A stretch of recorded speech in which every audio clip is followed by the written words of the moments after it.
Portugal ದೇಶಕ್ಕೆ ಸಂಬಂಧಪಟ್ಟರು, ಗೊತ್ತಿರಬೇಕದ ಅರ್ಥ ಆತ್ರಿ. ಕ್ರಿಶ್ಚಿಯನ್ ರೊನಾಲ್ಡೋ ಪ್ರೋಬ್ಸ್ನ ಇದರ ವರದಿಯ ಪ್ರಕಾರ ಅತಿ ಹೆಚ್ಚು ಸಂಭಾವನೆಯನ್ನು ತೆಗೆದುಕೊಳ್ತಾರಂತೆ. ಮಹಿಳೆಯರಲ್ಲಿ ಕೇಳಿದ್ರೆ ಅಲ್ಲಿ PV ಸಿಂಧು ಅಂತ ಬರ್ತಾರೆ, ನೋಡೋಣ. ಇತ್ತೀಚೆಗೆ ರೀಸೆಂಟಾಗಿ ಈ ಒಂದು ಫುಟ್ಬಾಲಿಗೆ ನಿವೃತ್ತಿಯನ್ನು ಘೋಷಣೆ ಮಾಡ್ಯಾರ. ಫುಟ್ಬಾಲಿಗೆ ನಿವೃತ್ತಿಯನ್ನು ಘೋಷಣೆ ಮಾಡಿಕೊಂಡಿರ್ತಕ್ಕಂಥವ್ರು ಯಾರಂದರೆ ಸುನಿಲ್ ಛೆಟ್ರಿ, ರೈಟ್ ಆನ್ಸರ್ ಸುನಿಲ್ ಛೆಟ್ರಿ ಅಂತ ಕರೀತಾರೆ. ನೆಕ್ಸ್ಟು ಅದೇ ರೀತಿಯಾಗಿ ಇತ್ತೀಚೆಗೆ FIFA ವಿಶ್ವಕಪ್ ಅಂತ ನಡೀತು. ಆ FIFA ವಿಶ್ವಕಪ್ನಲ್ಲಿ ಚಿನ್ನದ ಬಾಲು ಪ್ರಶಸ್ತಿಯನ್ನು, ಗೊತ್ತಿರಬೇಕಾದ ಚಿನ್ನದ ಬಾಲು ಪ್ರಶಸ್ತಿಯನ್ನು ಯಾರು ಪಡೆದುಕೊಂಡಾರ ಸರ್ ಅಂತ ಕೇಳಿದ್ರೆ ಲಯೋನೆಲ್ ಮೆಸ್ಸಿ ಅಂತ ಕರೀತಾರೆ. ಲಯೋನೆಲ್ ಮೆಸ್ಸಿ ಒಟ್ಟಾಗಿ ಒಂದು ಚಿನ್ನದ ಬಾಲು ಪ್ರಶಸ್ತಿಯನ್ನು ಪಡೆದುಕೊಂಡಾರ, ಹೌದಲ್ಲ. ಇತ್ತೀಚೆಗೆ ರೀಸೆಂಟಾಗಿ 17ನೇ ಆವೃತ್ತಿಯ IPL ಅಂತ ನಡೆಸಿದ್ರು. 17ನೇ ಆವೃತ್ತಿ IPL ಅಲ್ಲಿ ಈ ಒಂದು ಆರೆಂಜ್ ಕ್ಯಾಪನ್ನು ಯಾರು ಪಡೆದುಕೊಂಡಿದ್ದಾರೆ? ಆರೆಂಜ್ ಕ್ಯಾಪನ್ನು ರೀಸೆಂಟಾಗಿ ಪಡೆದುಕೊಂಡಿರ್ತಕ್ಕಂಥವ್ರು ಯಾರಂತ ಕೇಳಿದ್ರೆ ಕಿಂಗ್ ಕೊಹ್ಲಿ, ವಿರಾಟ್ ಕೊಹ್ಲಿ ಅವರು ಪಡೆದುಕೊಂಡಿದ್ದಾರೆ. ಇದರೊಳಗೆ ಚಾಂಪಿಯನ್ ಆಗಿರ್ತಕ್ಕಂಥ ಒಂದು ತಂಡ 17ನೇ ಆವೃತ್ತಿ IPL ನಲ್ಲಿ ಚಾಂಪಿಯನ್ ಆಗಿರ್ತಕ್ಕಂಥ ತಂಡ Kolkata night Riders, right answer KKR ಅಂತ ಬರ್ತದೆ. ನೆಕ್ಸ್ಟ್ ಇದರೊಳಗೆ ರನ್ನರ್ ಅಪ್ ಆಗಿರ್ತಕ್ಕಂಥ ತಂಡನೇ ಇಂಪಾರ್ಟೆಂಟ್. ಇದು ರನ್ನರ್ ಅಪ್ ಆಗಿರ್ತಕ್ಕಂಥ ಒಂದು ತಂಡ SRH ಸನ್ರೈಸರ್ಸ್ ಹೈದರಾಬಾದ್ ಆಗಿದೆ. ಸನ್ರೈಸರ್ಸ್ ಹೈದರಾಬಾದ್ ರನ್ನರ್ ಅಪ್ ಆಗಿರ್ತಕ್ಕಂಥ ತಂಡವಾಗಿದೆ. ನೆಕ್ಸ್ಟ್ ಇತ್ತೀಚೆಗೆ 2ನೇ ಆವೃತ್ತಿಯ ಮಹಿಳಾ WPL ಅಂತ ನಡೀತು. ಅದರೊಳಗೆ ಚಾಂಪಿಯನ್ ಆಗಿರ್ತಕ್ಕಂಥ ತಂಡ RCB, ರನ್ನರ್ ಅಪ್ ಆಗಿರ್ತಕ್ಕಂಥ ತಂಡ ದೆಹಲಿ ಕ್ಯಾಪಿಟಲ್ಸ್ ಅಂತ ಕರೀತಾರೆ. ನೆಕ್ಸ್ಟು ಅದೇ ರೀತಿಯಾಗಿ ಅದರೊಳಗೆ ಆರೆಂಜ್ ಕ್ಯಾಪನ್ನು ಲೂಯಿಸಾ ಪೆರ್ರಿ ಅವರು ಪಡೆದುಕೊಂಡಿದ್ದಾರೆ. Louisa Perry orange cap. Next purple ಕ್ಯಾಪನ್ನು ಶ್ರೇಯಾಂಕಾ ಪಾಟೀಲ್ ಅಂತ ಬರ್ತಾರೆ, ಕನ್ನಡತಿ ಶ್ರೇಯಾಂಕಾ ಪಾಟೀಲ್ ಅವರು ಪರ್ಪಲ್ ಕ್ಯಾಪ್ ಅಂತ ತಗೊಂಡಾರ, ಗೊತ್ತಿಲ್ಲ ಎಲ್ಲ ಕ್ರೀಡೆಗಳು ಸಂಬಂಧಪಟ್ಟಂಗೆ. ನೆಕ್ಸ್ಟು ಈ ಒಂದು T20 ಇತಿಹಾಸದಲ್ಲಿ ಅತಿ ಹೆಚ್ಚು ಕ್ಯಾಚ್ಗಳನ್ನು ಪಡೆದುಕೊಂಡಿರ್ತಕ್ಕಂಥ ಮೊದಲ ವಿಕೆಟ್ ಕೀಪರ್, ಅತಿ ಹೆಚ್ಚು ಕ್ಯಾಚ್ಗಳನ್ನು ತೆಗೆದುಕೊಂಡಿರ್ತಾರೆ, 300 ಕ್ಯಾಚನ್ನು ತಗೊಂಡಿರಂತೆ ಯಾರಂದ್ರೆ MS ಧೋನಿ. ನೆಕ್ಸ್ಟ್ IPL ಅಲ್ಲಿ 200 ವಿಕೆಟನ್ನು ಪಡೆದುಕೊಂಡಿರ್ತಕ್ಕಂಥವ್ರು ಪಿಯೂಷ್ ಚಾವ್ಲಾ ಅವರು ಆಗಿದ್ದಾರೆ. ನೆಕ್ಸ್ಟ್ 17ನೇ ಆವೃತ್ತಿ IPL ಅಲ್ಲಿ ಪರ್ಪಲ್ ಕ್ಯಾಪ್ ಯಾರು ಅಂತ ಅಂದ್ಕೇಶ್ ನೀವು ಕಮೆಂಟ್ ಬಾಕ್ಸ್ನಾಗ ನೀವು ಹುಡುಕ್ಬೇಕು ಅದನ್ನ, ಓಕೆನಾ. ಗೊತ್ತಿಲ್ಲ ಇವೆಲ್ಲ ಕ್ರೀಡೆಗಳಿಗೆ ಸಂಬಂಧಪಟ್ಟಂಗೆ. FIFA ವಿಶ್ವಕಪ್ನ ಚಿನ್ನದ ಬಾಲು ಪ್ರಶಸ್ತಿಯನ್ನು ಲಯೋನೆಲ್ ಮೆಸ್ಸಿ ಅವರು ಪಡೆದುಕೊಂಡಿದ್ದಾರೆ. ಓಕೆನಾ. ಅರ್ಜೆಂಟೀನಾ ದೇಶದ ಆಟಗಾರ. ಚಿನ್ನದ ಬೂಟ್ ಪ್ರಶಸ್ತಿಯನ್ನು ಎಂಬಪ್ಪೆ ಅಂತ ಕರೀತಾರೆ, ಫ್ರಾನ್ಸ್ ದೇಶದ ಫುಟ್ಬಾಲ್ ಆಟಗಾರ, ಫ್ರಾನ್ಸ್ ದೇಶ ಅಂತ ಕರೀತಾರೆ. ಎಲ್ಲ ಗೊತ್ತಿಲ್ಲದ ಕ್ರೀಡೆಗಳಿಗೆ ಸಂಬಂಧಪಟ್ಟಂಗೆ ವ್ಯಕ್ತಿಗಳು. ಇತ್ತೀಚೆಗೆ ಮೇಜರ್ ಧ್ಯಾನ್ ಚಂದ್ ಖೇಲ್ ರತ್ನ ಪ್ರಶಸ್ತಿಯನ್ನು ಚಿರಾಗ್ ಶೆಟ್ಟಿ ಮತ್ತು ರಣಕಿ ರೆಡ್ಡಿ ಅವರು ಪಡೆದುಕೊಂಡಿದ್ದಾರೆ. ಮೇಜರ್ ಧ್ಯಾನ್ ಚಂದ್ ಖೇಲ್ ರತ್ನ ಪ್ರಶಸ್ತಿ ಅಂತ ಕರೀತಾರೆ. ಇತ್ತೀಚೆಗೆ ರೀಸೆಂಟಾಗಿ ICC ಆಲ್ ಆಫ್ ಫೇಮ್ ಪ್ರಶಸ್ತಿಯನ್ನು ಪಡೆದುಕೊಂಡಿರ್ತಕ್ಕಂಥವ್ರು ವೀರೇಂದ್ರ ಸೆಹ್ವಾಗ್ ಅಂತ ಬರ್ತಾರೆ. ವೀರೇಂದ್ರ ಸೆಹ್ವಾಗ್ ಶ್ರೀಲಂಕಾ ದೇಶದ ಆಟಗಾರ ಮತ್ತು ಡಯಾನ್ಟಿ ಎಡೋಲ್ಚೆ ಅಂತ ಬರ್ತಾರ, ಅವರು ಪಡೆದುಕೊಂಡಿದ್ದಾರೆ. ಮೊಟ್ಟ ಮೊದಲ ಮಹಿಳೆ ಅಂತ ಡಯಾನ್ಟಿ ಎಡೋಲ್ಚೆ ಅವರು, ಓಕೆನಾ. ಗೊತ್ತಿರಲಿಲ್ಲ, ಇಂಪಾರ್ಟೆಂಟ್ ಇದೆ ಪ್ರಮುಖ ಕ್ರೀಡೆಗಳು. ಆಯ್ತು ನೋಡಿ, ವಿಶ್ವದ ಅತಿ ಹೆಚ್ಚು ಸಂಭಾವನೆ ಪಡೆಯುವುದರಲ್ಲಿ ಕ್ರೀಡಾಪಟುಗಳಲ್ಲಿ ಕ್ರಿಸ್ಟಿಯಾನೋ ರೊನಾಲ್ಡೋ ಅವರು ಅಗ್ರಸ್ಥಾನದಲ್ಲಿದ್ದಾರೆ. ಕ್ರಿಸ್ಟಿಯಾನೋ ರೊನಾಲ್ಡೋ ಅಂತ ಕರೀತಾರೆ, ಅವರು ಒಟ್ಟ ಅಗ್ರಸ್ಥಾನದಾಗಿದ್ದಾರೆ. ಇಂಪಾರ್ಟೆಂಟ್ ಓದಿಕೆ ಒಟ್ಟ. ನೆಕ್ಸ್ಟ್ ನೋಡಿ, ಇತ್ತೀಚೆಗೆ KA ಡಿಪಾರ್ಟ್ಮೆಂಟಲ್ಲಿ ಕೇಳಿರ್ತಕ್ಕಂಥ ಪ್ರಶ್ನೆ, IAS KS ಫ್ರೀ ಕೋಚಿಂಗ್ನಲ್ಲಿ ಚಾಂಡಿ ಪ್ರಸಾದ್ ಭಟ್ ಅವರು ಈ ಕೆಳಗಿನ ಯಾವ ಪರಿಸರ ಚಳವಳಿಯಲ್ಲಿ ಪಾಲ್ಗೊಂಡಿದ್ದರು? ಇಲ್ಲಿ ಚಾಂಡಿ ಪ್ರಸಾದ್ ಭಟ್ ಅಂತ ಬರ್ತಾರೆ, ಯಾವ ಚಳವಳಿಯಲ್ಲಿ ಪಾಲ್ಗೊಂಡಿದ್ದಾರೆ ಅಂತ ಕೇಳಿದ ಬಿಷ್ಣೋವಿ ಚಳವಳಿ, ಚಿಪ್ಕೋ ಚಳವಳಿ, ಅಪಿಕೋ ಚಳವಳಿ, ದಿ ಸೈಲೆಂಟ್ ವ್ಯಾಲಿ ಚಳವಳಿ. ಇದಕ್ಕೆ ಸರ್ ಯಾವ್ದು ಉತ್ತರ? ಚಿಪ್ಕೋ ಚಳವಳಿ, ರೈಟ್ ಅಂತ ನೋಡಿ. ಚಾಂಡಿ ಪ್ರಸಾದ್ ಭಟ್ ಅವರು ಒಟ್ಟೆ ಒಂದು ಚಿಪ್ಕೋ ಚಳವಳಿಯಲ್ಲಿ ಭಾಗವಹಿಸಿದ್ರು. ಈ ಚಿಪ್ಕೋ ಚಳವಳಿ ಆಗಿರ್ತಕ್ಕಂಥದ್ದು 1973ರಲ್ಲಿ ಗೊತ್ತಿಲ್ಲದು, ಉತ್ತರಾಖಂಡ ರಾಜ್ಯದಲ್ಲಿ ಕಂಡು ಬರ್ತದೆ. ಅಪಿಕೋ ಚಳವಳಿ ಇದು ಇಂಪಾರ್ಟೆಂಟ್, ನಮ್ಮ ಕರ್ನಾಟಕದಲ್ಲಿ ನಡೀತದೆ 1983ರಾಗ, ಉತ್ತರ ಕನ್ನಡ ಮತ್ತು ಶಿವಮೊಗ್ಗದಲ್ಲಿ ನಡೀತದೆ. ಪಾಂಡುರಂಗ ಹೆಗಡೆ ಇದರ ನೇತೃತ್ವವನ್ನು ವಹಿಸಿಕೊಂಡಿರ್ತಾರೆ. ಪಾಂಡುರಂಗ ಹೆಗಡೆ, ರೈಟ್ ಅಂತಾರೆ. ಔಟ್ರನ್ನ ಡಿಸ್ಕಸ್ ಮಾಡ್ತಾ ಬರೋಣ ಎಲ್ಲ ಚಳವಳಿಗಳನ್ನು. ಇವೆಲ್ಲ ಕೇಳೋಣ KA ಡಿಪಾರ್ಟ್ಮೆಂಟಲ್ಲಿ. ಬಿಷ್ಣೋವಿ ಚಳವಳಿ ಅಂತ ಬರ್ತದೆ, ಕೇಳಿಲಿ. ಬಿಷ್ಣೋವಿ ಚಳವಳಿ ಆಗಿರತಕ್ಕಂಥದ್ದು ಕ್ರಿಸ್ತಶಕ 1700ರಲ್ಲಿ ಆಗ್ತದೆ. ಕ್ರಿಸ್ತಶಕ 1700ರಲ್ಲಿ ಬಿಷ್ಣೋವಿ ಚಳವಳಿ ಅಂತ ಕೃಷಿ ಮಾಡ್ತಾರೆ. ಎಲ್ಲಿ ಸರ್ ಅಂದರೆ ರಾಜಸ್ಥಾನದ ಕಿಜ್ಜರ್ಲಿ ಮತ್ತು ಮಾರವಾರ ಎಂಬ ಪ್ರದೇಶದಲ್ಲಿ, ರಾಜಸ್ಥಾನದ ಕಿಜ್ಜರ್ಲಿ ಮತ್ತು ಮಾರವಾರ ಎಂಬ ಪ್ರದೇಶದಲ್ಲಿ ಬಿಷ್ಣೋವಿ ಚಳವಳಿ ಅಂತ ಕೃಷಿ ಮಾಡ್ತಾರೆ. ಇದರ ನೇತೃತ್ವವನ್ನು ವಹಿಸಿಕೊಂಡಿರ್ತಕ್ಕಂಥವ್ರು ಅಮೃತ ದೇವಿ, ರೈಟ್ ಆನ್ಸರ್ ನೋಡಿ. ಅಮೃತ ದೇವಿ ಇದರ ನೇತೃತ್ವವನ್ನು ವಹಿಸಿಕೊಂಡಿರ್ತಾರೆ. ಇದರ ಉದ್ದೇಶ ಅರಮನೆ ನಿರ್ಮಾಣಕ್ಕಾಗಿ ರಾಜರ ಸೈನಿಕರು ಕುಡಿಯುತ್ತಿದ್ದ ಜೈವಿ ಭೀಮ ಮರಗಳನ್ನು ಕಡಿಯುವುದನ್ನು ನಿಲ್ಲಿಸುವುದಕ್ಕೆ ಸಂಬಂಧಪಡೋದು. ಯಾವುದೋ ಬಿಷ್ಣೋವಿ ಚಳವಳಿ, ಗೊತ್ತಿರಲಿಲ್ಲ.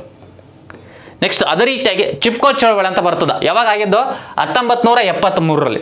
1973ರಲ್ಲಿ ಈ ಒಂದು ಚಿಪ್ಕೋ ಚಳವಳಿ ಅಂತ ನಡೀತದ. ಇದು ಉತ್ತರಾಖಂಡ ರಾಜ್ಯದ ಚಾಮಲಿ ಮತ್ತು ಘಾವಾಲ ಜಿಲ್ಲೆಯಲ್ಲಿ ಈ ಒಂದು ಚಳವಳಿಯನ್ನು ನಡೆಸ್ತಾರೆ. ಇದರ ನೇತೃತ್ವವನ್ನು ಸುಂದರ್ಲಾಲ್ ಬಹುಗುಣ್, ಚಾಂಡಿ ಪ್ರಸಾದ್ ಭಟ್, ಇದನ್ನೇ ಕೇಳೋಣ ಎಕ್ಸಾಮ್ಗೆ. ಸುಂದರಲಾಲ್ ಬಹುಗುಣ, ಚಾಂಡಿ ಪ್ರಸಾದ್ ಭಟ್ ಮತ್ತು ಇನ್ನೊಬ್ರು ಗೋವಿಂದ ಸಿಂಗ್ ರಾಮ್ ಮತ್ತು ಸುಧೀಶಾ ದೇವಿ ಅಂತ ಬರ್ತಾರೆ. ಸುಧೀಶಾ ದೇವಿ ಇವರೆಲ್ಲರ ನೇತೃತ್ವದಲ್ಲಿ ಈ ಒಂದು ಚಿಪ್ಕೋ ಚಳವಳಿಯನ್ನು 1973ರಲ್ಲಿ ಮಾಡ್ತಾರೆ. ಇದರ ಪ್ರಮುಖ ಉದ್ದೇಶ ಅರಣ್ಯ ಗುತ್ತಿಗೆದಾರರಿಂದ ಹಿಮಾಲಯದ ಅರಣ್ಯಗಳನ್ನು ಸಂರಕ್ಷಿಸುವುದು. ಅರ್ಥಾತ್ರಿ ಅರಣ್ಯ ಗುತ್ತಿಗೆದಾರರಿಂದ ಹಿಮಾಲಯದ ಅರಣ್ಯಗಳನ್ನು ಸಂರಕ್ಷಣೆ ಮಾಡೋದಕ್ಕೆ ಸಂಬಂಧಪಟ್ಟದ ಚಿಪ್ಕೋ ಚಳವಳಿ 1973ರಲ್ಲಿ ಉತ್ತರಾಖಂಡ ರಾಜ್ಯದ ಚಮಾಲಿ ಮತ್ತು ಗಾವಾಲ ಜಿಲ್ಲೆಯಲ್ಲಿ ನಡೀತದ. ಇದರ ನೇತೃತ್ವ ವಹಿಸಿಕೊಂಡಿರ್ತಕ್ಕಂಥ ಸುಂದರಲಾಲ್ ಬಹುಗುಣ, ಚಾಂದಿ ಪ್ರಸಾದ್ ಭಟ್, ಗೋವಿಂದ ಸಿಂಗ್ ರಾಮ ಮತ್ತು ಸುಧೀಶಾ ದೇವಿ ಅಂತ ಕರೀತಾರೆ. ಸುಧೀಶಾ ದೇವಿ ಇಂಪಾರ್ಟೆಂಟ್ ಇದೆ, ಓದ್ಕೆರೆ. ನೆಕ್ಸ್ಟ್ ನೋಡಿ, ಸೈಲೆಂಟ್ ವ್ಯಾಲಿ ಚಳವಳಿ. ಇದು ಆಗಿರತಕ್ಕಂಥದ್ದು 1978ರಲ್ಲಿ. 1978ರಲ್ಲಿ ಸೈಲೆಂಟ್ ವ್ಯಾಲಿ ಚಳವಳಿ ಅಂತ ಒಂದು ಕೇಶನ್ ನಡೀತದೆ. ಇದರ ನೇತೃತ್ವವನ್ನು ಕೇರಳದ ಪಾಲಕ್ಕಟ್ಟ ಜಿಲ್ಲೆಯ ಸೈಲೆಂಟ್ ವ್ಯಾಲಿ ನಿತ್ಯ ಹರಿದ್ವರ್ಣ ಕಾಡುಗಳಲ್ಲಿ ಇದನ್ನು ಸೈಲೆಂಟ್ ವ್ಯಾಲಿ ಚಳವಳಿಯನ್ನು ಮಾಡ್ತಾರೆ. ಇದರ ನೇತೃತ್ವವನ್ನು ಕೇರಳದ ಸಶಸ್ತ್ರ ಪರಿಷತ್ತು, ಕೇರಳ ರಾಜ್ಯದ ಸಶಸ್ತ್ರ ಪರಿಷತ್ ಅಂತ ಬರ್ತದ. ಇನ್ನೊಬ್ರು ಸಾಗತ ಕುಮಾರಿ, ಕೇರಳ ರಾಜ್ಯದ ಸಶಸ್ತ್ರ ಪರಿಷತ್ತು ಮತ್ತು ಸಗತು ಕುಮಾರಿ ಅವರು ಇದರ ನೇತೃತ್ವವನ್ನು ವಹಿಸಿಕೊಂಡಿರ್ತಾರೆ. ಇದು ಕೇಳ್ತಾನೆ ಎಕ್ಸಾಮ್ಗೆ, ಸಗತು ಕುಮಾರ್ ಯಾವುದು ಸರ್ ಅಂದ್ರೆ ಸೈಲೆಂಟ್ ವ್ಯಾಲಿ ಚಳವಳಿ. ನೆಕ್ಸ್ಟ್ ಕ್ವಶನ್ಸ್ ಐತೆ ನೆಕ್ಸ್ಟ್ ಕ್ವಶನ್ ಪೇಪರಲ್ಲಿ. ಇದರ ಉದ್ದೇಶ ಏನಂದ್ರೆ ಜಲವಿದ್ಯುತ್ ಯೋಜನೆಯಿಂದ ನಾಶವಾಗಬಹುದಾದ ಸೈಲೆಂಟ್ ವ್ಯಾಲಿ ಅರಣ್ಯಗಳನ್ನು ಸಂರಕ್ಷಿಸುವುದಕ್ಕೆ ಸಂಬಂಧಪಟ್ಟದ ಆಗಿರ್ತಕ್ಕಂಥದ್ದು. ಡೇಟ್ ನೆನಪಿರಲಿ, ಒಂದಿಸಿ ಬರೀ ಟೈಪ್ ಕೇಳ್ತಾನೆ 1978ರಲ್ಲಿ. ನೆಕ್ಸ್ಟ್ ಅಪಿಕೋ ಚಳವಳಿ 1983ರಲ್ಲಿ, ಗೊತ್ತಿಲ್ಲದು. ಅಪಿಕೋ ಚಳವಳಿ ಆಗಿರತಕ್ಕಂಥದ್ದು 1983ರಲ್ಲಿ. ಇದರ ಪ್ಲೇಸ್ ಎಲ್ಲಿ ಅಂದ್ರೆ ಕರ್ನಾಟಕ ರಾಜ್ಯದ ಉತ್ತರ ಕನ್ನಡ ಮತ್ತು ಶಿವಮೊಗ್ಗ ಜಿಲ್ಲೆಯಲ್ಲಿ ನಡೀತದೆ. ಉತ್ತರ ಕನ್ನಡ ಮತ್ತು ಶಿವಮೊಗ್ಗ ಜಿಲ್ಲೆಯಲ್ಲಿ ಒಂದು ಅಪಿಕೋ ಚಳವಳಿಯನ್ನು ಮಾಡ್ತಾರೆ. ಇದರ ನೇತೃತ್ವವನ್ನು ಪಾಂಡುರಂಗ ಹೆಗಡೆಯವರು ವಹಿಸಿಕೊಂಡಿರ್ತಾರೆ. ಪಾಂಡುರಂಗ ಹೆಗಡೆಯವರ ಇದರ ಉದ್ದೇಶ ಸ್ವಾಭಾವಿಕ ಅರಣ್ಯ ಪ್ರದೇಶದ ಅರಣ್ಯಗಾರಿಕೆ ಮತ್ತು ಮರಗಳ ನಾಶವನ್ನು ತಡೆಗಟ್ಟುವುದಕ್ಕೆ ಸಂಬಂಧಪಟ್ಟದು. ಯಾವುದಿದು? ಅಪಿಕೋ ಚಳವಳಿ 1983. ನೆಕ್ಸ್ಟ್ ನರ್ಮದಾ ಬಚಾವತ್ ಆಂದೋಲನ. ಇದಕ್ಕೆ 1000 ಸಲ ಕೇಳೋಣ ಎಕ್ಸಾಮ್ಗೆ. ನರ್ಮದಾ ಬಚಾವತ್ ಆಂದೋಲನ ನಡೆದಿರತಕ್ಕಂಥದ್ದು 1985ರಲ್ಲಿ. 1985ರಲ್ಲಿ ನರ್ಮದಾ ಬಚಾವತ್ ಆಂದೋಲನ ಇದು ನಡೆದಿರತಕ್ಕಂಥದ್ದು ಗುಜರಾತ್, ಮಧ್ಯಪ್ರದೇಶ ಮತ್ತು ರಾಜಸ್ಥಾನದ ಮೂಲಕ ಹರಿಯುವ ನರ್ಮದಾ ನದಿಗೆ ಈ ಒಂದು ಚಳವಳಿಯನ್ನು ಮಾಡ್ತಾರೆ. ಏನು ಸರ್ ಇದರ ಉದ್ದೇಶ ಏನಂದ್ರೆ, ಈ ನರ್ಮದಾ ನದಿಗೆ ಅಣೆಕಟ್ಟುಗಳನ್ನ ಕಟ್ಟಿರ್ತಾರೆ. ನರ್ಮದಾ ನದಿಗೆ ಹಲವಾರು ಅಣೆಕಟ್ಟುಗಳು. ಎಕ್ಸಾಂಪಲ್ ಯಾವ್ದ್ರಿ? ನರ್ಮದಾ ನದಿಗೆ ಎಲ್ಲ ಅಣೆಕಟ್ಟುಗಳನ್ನು ಕಟ್ಟಿರ್ತಾರಲ್ಲ. ಸೊ ಅಣೆಕಟ್ಟುಗಳು ಕಟ್ಟಿದ ಮೇಲೆ ಅವರು ಅಲ್ಲಿ ಆ ನದಿಯ ದಂಡೆ ಮೇಲೆ ಜನರು ವಾಸ ಮಾಡ್ತಿರ್ತಾರೆ. ಗುಡಿಸಲಿ ಕಟ್ಟಿಕೊಂಡು ವಾಸ ಮಾಡ್ತಿರ್ತಾರೆ. ಅವ್ರನ್ನೆಲ್ಲ ಅಲ್ಲಿಂದ ಜಾಗ ಖಾಲಿ ಮಾಡಿರ್ತಾರೆ. ಇಲ್ಲಿ ಅಣೆಕಟ್ಟನ್ನು ಕಟ್ಟಕತ್ತೀವಿ, ಎಲ್ಲ ನಡ್ರಿ ಅಂತಂದು ಕಷಿ ಆ ನದಿಯಲ್ಲಿ ವಾಸ ಮಾಡ್ತಕ್ಕಂಥ ಎಲ್ಲ ಗುಡಿಸಲಿಗಳನ್ನು ಕಿತ್ತಾಕಿ ಒಕ್ಕಟ್ಬಿಡ್ತಾರೆ. ಅವ್ರನ್ನೆಲ್ಲ ಖಾಲಿ ಮಾಡಿಸ್ಮೇಲೆ ಅವರಿಗೆ ಪುನರ್ವಸತಿಯನ್ನು ಕಲ್ಪಿಸಿರೋದಲ್ಲ ಗೌರ್ಮೆಂಟ್ದವರು. ಸೊ ಅದಕ್ಕೋಸ್ಕರನೇ ಹಿಂಗೆ ಖಾಲಿ ಮಾಡಿಸಿದ್ರಿ ಅವ್ರು ಯಾಕಡೆ ಹೋಗ್ಬೇಕೀಗ? ಓಕೆನಾ, ಎಲ್ಲಿ ವಾಸ ಮಾಡಬೇಕು? ಅವ್ರಿಗೆ ಪುನರ್ವಸತಿ ಸಮಿತಿ ಕಲ್ಪಿಸಿಲ್ಲ ನೀವು ಅಂತ ಅಂದ್ಕೇಶ್ ಏನು ಮಾಡ್ತಾರೆ ಅಂದರೆ ನರ್ಮದಾ ಬಚಾವತ್ ಆಂದೋಲನ ಅಂತ ಅಂದ್ಕೇಶ್ ಮಾಡ್ತಾರೆ 1985ರಲ್ಲಿ. ಇದರ ನೇತೃತ್ವವನ್ನು ಯಾರು ವಹಿಸಿಕೊಂಡಿದ್ರು ಅಂತಲೂ ಕೇಳೋಣ ಎಕ್ಸಾಮಿಗೆ. ನೋಡಿ, ನರ್ಮದಾ ನದಿ ಅಣೆಕಟ್ಟುಗಳನ್ನು ಕಟ್ಟುವ ಸ್ಥಾಪನೆಯ ವಿರುದ್ಧವಾಗಿ ಈ ಒಂದು ಚಳವಳಿಯನ್ನು ಮಾಡ್ತಾರೆ. ನರ್ಮದಾ ಬಚಾವತ್ ಆಂದೋಲನ ಗೊತ್ತಿಲ್ಲದು. ನೆಕ್ಸ್ಟ್ ಪಶ್ಚಿಮ ಘಟ್ಟಗಳನ್ನು ಉಳಿಸಿ ಎಂಬ ಇದನ್ನು ಅಧಿವೇಶನ 1988ರಲ್ಲಿ. ಪಶ್ಚಿಮ ಘಟ್ಟಗಳನ್ನು ಉಳಿಸಿ ಅಂತಂದು ಎಲ್ಲಿಂದ ಎಲ್ಲಿಗೆ ಸರ್ ಅಂದ್ರೆ ತಾಪಿ ನದಿಯಿಂದ ಕನ್ಯಾಕುಮಾರಿವರೆಗೂ ವಿಸ್ತರಿಸಿರ್ತಕ್ಕಂಥ ಒಂದು ಪಶ್ಚಿಮ ಘಟ್ಟಗಳನ್ನು ಉಳಿಸ್ಬೇಕಂತ ಒಂದು ಚಳವಳಿಯನ್ನು ಮಾಡ್ತಾರೆ. ಅದೇ ಪಶ್ಚಿಮ ಘಟ್ಟಗಳನ್ನು ಉಳಿಸಿ 1988ರಲ್ಲಿ. ಇವೆಲ್ಲ ಏನಂದ್ರೆ ಇವಾಗ ನೆಕ್ಸ್ಟ್ 402 PS ಎಕ್ಸಾಮ್ ಸೆಪ್ಟೆಂಬರ್ 22ನೇ ತಾರೀಕಿಗೆ ಐತೆ ಅಂತ ಹಾಕಿರೋದಿಲ್ಲ. ಸೆಪ್ಟೆಂಬರ್ 22ಕ್ಕೆ PS ಎಕ್ಸಾಮ್. ಅದಕ್ಕೆ ಪರಿಸರ ಸಂರಕ್ಷಣೆಗೆ ಸಂಬಂಧಪಟ್ಟಂಗೆ ಏನಾದರೂ ಪ್ರಬಂಧ ಬಂದರೆ ಇವ್ರನ್ನೆಲ್ಲ ಪಾಯಿಂಟ್ ಹಾಕಿದ್ರೆ ತುಂಬ ಅನುಕೂಲ ಆಗ್ತದೆ. ಇಂಪಾರ್ಟೆಂಟ್ ಇದು. ಪಶ್ಚಿಮ ಘಟ್ಟಗಳನ್ನು ಉಳಿಸಿ ಕೇಳಿದ್ರೆ 1988 ತಾಪಿ ನದಿಯಿಂದ ಕನ್ಯಾಕುಮಾರಿವರೆಗೂ ವಿಸ್ತರಿಸುವ ಪಶ್ಚಿಮ ಘಟ್ಟಗಳನ್ನು ಉಳಿಸೋದಕ್ಕೆ ಸಂಬಂಧಪಟ್ಟದ. ಇದರ ನೇತೃತ್ವವನ್ನು ಕೈಲಾಸ್ ಮಲ್ಹೋತ್ರರು ವಹಿಸಿಕೊಂಡಿರ್ತಾರೆ. ಕೈಲಾಸ್ ಮಲ್ಹೋತ್ರ ಉದ್ದೇಶ ಪಶ್ಚಿಮ ಘಟ್ಟಗಳನ್ನು ಸಂರಕ್ಷಣೆ ಮಾಡುವುದು. ಪಶ್ಚಿಮ ಘಟ್ಟಗಳನ್ನು ಸಂರಕ್ಷಣೆ ಮಾಡೋದಕ್ಕೆ ಸಂಬಂಧಪಟ್ಟದ. ನೆಕ್ಸ್ಟ್ ನೋಡಿ, ತೆಹಿರಿ ಅಣೆಕಟ್ಟು ವಿವಾದ. ತೆಹಿರಿ ಅಣೆಕಟ್ಟು ಅಂತ ಬರ್ತದ. ತೆಹಿರಿ ಅಣೆಕಟ್ಟು ವಿವಾದ 1990ರಲ್ಲಿ ನಡೀತದೆ. 1990ರಲ್ಲಿ ಇಲ್ಲಿ ಎಲ್ಲಿ ಬರ್ತದೆ ಸರ್ ಅಂದ್ರೆ ಉತ್ತರಾಖಂಡ ರಾಜ್ಯದ ಭಗೀರಥಿ ನದಿಯ ಮೇಲಿನ ತೆಹಿರಿ ಅಣೆಕಟ್ಟದೆ. ಏನಂದ್ರೆ ಸೇಮ್ ಅದೇ ನರ್ಮದಾ ನದಿ ಹೆಂಗಿತ್ತು ನೋಡಿ ಆ ಟೈಪ್ ಇದ್ದು ತೆಹಿರಿ ಅಣೆಕಟ್ಟ. ಆ ಅಣೆಕಟ್ಟನ್ನು ಕಟ್ಟಿರ್ತಾರಲ್ಲ, ಅಲ್ಲಿ ಜನರಿಗೆ ಪುನರ್ವಸತಿಯನ್ನು ಕಲ್ಪಿಸಿರೋದಲ್ಲ, ಅದಕ್ಕೋಸ್ಕರ ನೀವು ಒಂದು ಚಳವಳಿಯನ್ನು ಮಾಡ್ತಾರೆ. ಅದೇ ತೆಹಿರಿ ಅಣೆಕಟ್ಟು ವಿವಾದ. ಇಲ್ಲಿ ನೋಡಿ, ಅಣೆಕಟ್ಟು ನಿರ್ಮಾಣದಿಂದ ನಿರಾಶ್ರಿತಗೊಳ್ಳುವ ನಗರವಾಸಿಗಳು ಸ್ಥಳಾಂತರ ಪ್ರಕ್ರಿಯೆಯನ್ನು ವಿರೋಧಿಸುವ ಮತ್ತು ಸುತ್ತಲಿನ ಸೂಕ್ಷ್ಮ ಪರಿಸರ ವ್ಯವಸ್ಥೆ ಹಾಳಾಕತ್ತದಂತ ಕೃಷಿ ಒಂದು ಚಳವಳಿಯನ್ನ ಮಾಡ್ತಾರೆ. ಇದರ ನೇತೃತ್ವವನ್ನು ಸುಂದರ್ಲಾಲ್ ಬಹುಗುಣ್ರವರು, ಸುಂದರ್ಲಾಲ್ ಬಹದ್ದೂರ್ ಇವರು ನೇತೃತ್ವವನ್ನು ವಹಿಸಿಕೊಂಡಿರ್ತಾರೆ. ಗೊತ್ತಿರಬೇಕಿದೆ. ಓಕೆನಾ? ಇಷ್ಟು ಪ್ರಮುಖವಾಗಿ ಪರಿಸರ ಸಂಬಂಧಪಟ್ಟಂಗೆ ಸಮ್ಮೇಳನಗಳು. ಓಕೆನಾ? ಆಯ್ತು ರೀ. ಇವಾಗ ನೆಕ್ಸ್ಟ್ ನೋಡಿ ಕರೆಂಟ್ ಅಫೇರ್ಸ್. ಮತ್ತೆ ಇತ್ತೀಚೆಗೆ ವಿಶ್ವಸಂಸ್ಥೆಯವರು, ಕರೆಕ್ಟಾಗಿ ಕೇಳಿ, ವಿಶ್ವಸಂಸ್ಥೆಯವರು ಯಾವ ದಿನಾಂಕವನ್ನು ವಿಶ್ವಸಂಸ್ಥೆಯವರು ಯಾವ ದಿನಾಂಕವನ್ನು ಇತ್ತೀಚೆಗೆ ವಿಶ್ವ ಫುಟ್ಬಾಲ್ ದಿನವನ್ನು ಆಚರಣೆ ಮಾಡ್ಬೇಕಂತ ಮಾಡ್ಯಾರ. ವಿಶ್ವ ಫುಟ್ಬಾಲ್ ದಿನ ಅಂತ ಆಚರಣೆ ಮಾಡ್ಬೇಕಂತ ಮಾಡ್ಯಾರ. ಏಪ್ರಿಲ್ 25 ರೈಟ್ ಅಂತ ನೋಡಿ, ಮೇ 25ನೇ ತಾರೀಕಿಗೆ ವಿಶ್ವ ಫುಟ್ಬಾಲ್ ದಿನ ಅಂತ ಆಚರಣೆ ಮಾಡ್ಬೇಕಂತ ಮಾಡ್ಯಾರ. ಗೊತ್ತಿರಲಿಲ್ಲ, ಕೇಳ್ತಾ ಇರ್ತಾನೆ ಎಕ್ಸಾಮಿಗೆ. ನೆಕ್ಸ್ಟ್ ಅದೇ ರೀತಿಯಾಗಿ ವಿಶ್ವ ಪತ್ರಿಕಾ ದಿನ, ಗೊತ್ತಿರೋದು ವಿಶ್ವ ಪತ್ರಿಕಾ ದಿನ, ವಿಶ್ವ ಪತ್ರಿಕಾ ದಿನ, ವಿಶ್ವ ಪತ್ರಿಕಾ ದಿನ ಅಂತ ಆಚರಣೆ ಮಾಡ್ತಾರೆ. ಯಾವಾಗ ಸರ್ ಅಂದ್ರೆ ಮೇ 1ನೇ ತಾರೀಕು, ಮೇ 3ನೇ ತಾರೀಕಿಗೆ ಆಚರಣೆ ಮಾಡ್ತಾರೆ. ವಿಶ್ವ ಪತ್ರಿಕಾ ದಿನ ಕೇಳಿದ್ರೆ ಮೇ 3ನೇ ತಾರೀಕಿಗೆ. ನೆಕ್ಸ್ಟ್ ಅದೇ ರೀತಿಯಾಗಿ ವಿಶ್ವ ಕಾರ್ಮಿಕರ ದಿನ, ಕಾರ್ಮಿಕರ ದಿನ ಅಂತ ಆಚರಣೆ ಮಾಡ್ತಾರೆ. ಯಾವಾಗ ಸರ್ ಅಂತ ಕೇಳಿದ್ರೆ ಮೇ 1ನೇ ತಾರೀಕಿಗೆ. ಮೇ 1ನೇ ತಾರೀಕಿಗೆ ವಿಶ್ವ ಕಾರ್ಮಿಕರ ದಿನ. ಪ್ರತಿಯೊಂದು ದಿನಾಂಕ ಇಂಪಾರ್ಟೆಂಟ್, ಓದಿಕೆಬೇಕು. ಅದೇ ರೀತಿಯಾಗಿ ರಾಷ್ಟ್ರೀಯ ತಂತ್ರಜ್ಞಾನ ದಿನ, ತಂತ್ರಜ್ಞಾನ ದಿನ ಅಂತ ಆಚರಣೆ ಮಾಡ್ತಾರೆ. ರಾಷ್ಟ್ರೀಯ ತಂತ್ರಜ್ಞಾನ ದಿನ ಯಾವಾಗ ಸರ್ ಅಂತ ಕೇಳಿದ್ರೆ ಮೇ 11ನೇ ತಾರೀಕಿಗೆ ಆಚರಣೆ ಮಾಡ್ತಾರೆ. ಯಾಕಂದ್ರೆ ಪ್ರೋಕ್ರಾನ್ 1 ಮತ್ತು 2 ಅಂತ ನಡೆಸ್ತಾರೆ ಮೇ 11 ಮತ್ತು 13ನೇ ತಾರೀಕಿಗೆ.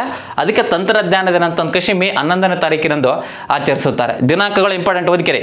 ಅದೇ ರೀತಿಯಾಗಿ ಜಾವ್ಲಿಕ್ ಥ್ರೋ ದಿನ ಅಂತ ಆಚರಣೆ ಮಾಡ್ತಾರೆ. ಅದು ಗೊತ್ತಿರೋದು, ಜಾವ್ಲಿಕ್ ಥ್ರೋ, ಜಾವ್ಲಿಕ್ ಥ್ರೋ ದಿನ ಅಂತ ಯಾವಾಗ ಆಚರಣೆ ಮಾಡ್ತಾರೆ ಸರ್ ಅಂದ್ರೆ ಆಗಸ್ಟ್ 7ನೇ ತಾರೀಕಿಗೆ ಆಚರಣೆ ಮಾಡ್ತಾರೆ. ಆಗಸ್ಟ್ 7. ಮತ್ತು ಇನ್ನೊಂದು ರಾಷ್ಟ್ರೀಯ ಕೈಮಗ್ಗ ದಿನ ಅಂತ ಬರ್ತದೆ, ಅದು ಸಮೇತಿಗೆ ಆಗಸ್ಟ್ 7ನೇ ತಾರೀಕಿಗೆ ಆಚರಣೆ ಮಾಡ್ತಾರೆ. ಆಗಸ್ಟ್ 7 ರಾಷ್ಟ್ರೀಯ ಕೈಮಗ್ಗ ದಿನ. ನೆಕ್ಸ್ಟು ರಾಷ್ಟ್ರೀಯ ಪಂಚಾಯಿತಿ ದಿನ ಅಂತ ಆಚರಣೆ ಮಾಡ್ತಾರೆ. ಪಂಚಾಯಿತಿ ದಿನ, ಪಂಚಾಯಿತಿ ದಿನ ಯಾವಾಗ ಸರ್ ಅಂತ ಕೇಳಿದ್ರೆ ಏಪ್ರಿಲ್ 24ನೇ ತಾರೀಕಿಗೆ ಆಚರಣೆ ಮಾಡ್ತಾರೆ. ಏಪ್ರಿಲ್ 24. ನೆಕ್ಸ್ಟು ವಿಶ್ವ ಮಲೇರಿಯಾ ದಿನ, ಗೊತ್ತಿರ್ಬೇಕದ ಮಲೇರಿಯಾ, ಸುಳ್ಗಾಡು ರೋಗ. ವಿಶ್ವ ಮಲೇರಿಯಾ ದಿನ ಅಂತ ಏಪ್ರಿಲ್ 25ನೇ ತಾರೀಕಿಗೆ ಆಚರಣೆ ಮಾಡ್ತಾರೆ. ಏಪ್ರಿಲ್ 25. ನೆಕ್ಸ್ಟು ಅದೇ ರೀತಿಯಾಗಿ ವಿಶ್ವ ಪುಸ್ತಕ ದಿನ ಅಂತ ಆಚರಣೆ ಮಾಡ್ತಾರೆ. ವಿಶ್ವ ಪುಸ್ತಕ ದಿನ, ಪುಸ್ತಕ ಓದ್ತಿರಲ್ಲ ಇವು. ವಿಶ್ವ ಪುಸ್ತಕ ದಿನ ಯಾವಾಗ ಸರ್ ಅಂದರೆ ಏಪ್ರಿಲ್ 23ನೇ ತಾರೀಕಿಗೆ. ಏಪ್ರಿಲ್ 23ನೇ ತಾರೀಕಿಗೆ ವಿಶ್ವ ಪುಸ್ತಕ ದಿನ. ನೆಕ್ಸ್ಟು ವಿಶ್ವ ಭೂದಿನ, ವಿಶ್ವ ಭೂದಿನ ಯಾವಾಗಂದ್ರೆ ಏಪ್ರಿಲ್ 22ನೇ ತಾರೀಕಿಗೆ. ಏಪ್ರಿಲ್ 22 ವಿಶ್ವ ಭೂದಿನ ಅಂತ ಪ್ರತಿ ವರ್ಷ ಆಚರಣೆ ಮಾಡ್ತಾರೆ. ಗೊತ್ತಿರಲಿಲ್ಲ, ಇಂಪಾರ್ಟೆಂಟ್ ದಿನಾಂಕ. ಮೇ, ಏಪ್ರಿಲು, ಫೆಬ್ರವರಿ ಎಲ್ಲವೂ ಇಂಪಾರ್ಟೆಂಟ್ ಆಗ್ತದೆ. ಓದಿಕೆರೆ ದಿನಾಂಕಗಳು ಸಂಬಂಧಪಟ್ಟಂಗೆ ಕೇಳಿದ್ರೆ ಇತ್ತೀಚೆಗೆ ಘೋಷಣೆ ಮಾಡ್ಯಾರ ಅಷ್ಟೇ. ಇದು ವಿಶ್ವಸಂಸ್ಥೆಯವರು ಯಾವ ದಿನಾಂಕವನ್ನು ವಿಶ್ವ ಫುಟ್ಬಾಲ್ ದಿನ ಆಚರಣೆ ಮಾಡ್ಬೇಕಂತ ಮಾಡ್ರೆ ಅಂದರೆ ಏಪ್ರಿಲ್ 25ನೇ ತಾರೀಕಿಗೆ ಆಚರಣೆ ಮಾಡ್ತೀವಿ ಅಂತ ರೀಸೆಂಟಾಗಿ ಘೋಷಣೆ ಮಾಡ್ಯಾರ. ನೆಕ್ಸ್ಟ್ ಅದೇ ರೀತಿಯಾಗಿ ನಮ್ಮ ಕರ್ನಾಟಕ ರಾಜ್ಯಕ್ಕೆ ಸ್ಫೂರ್ತಿ ದಿನ ಅಂತ ಆಚರಣೆ ಮಾಡ್ತಾರೆ. ಕರ್ನಾಟಕ ರಾಜ್ಯದಲ್ಲಿ ಸ್ಫೂರ್ತಿ ದಿನ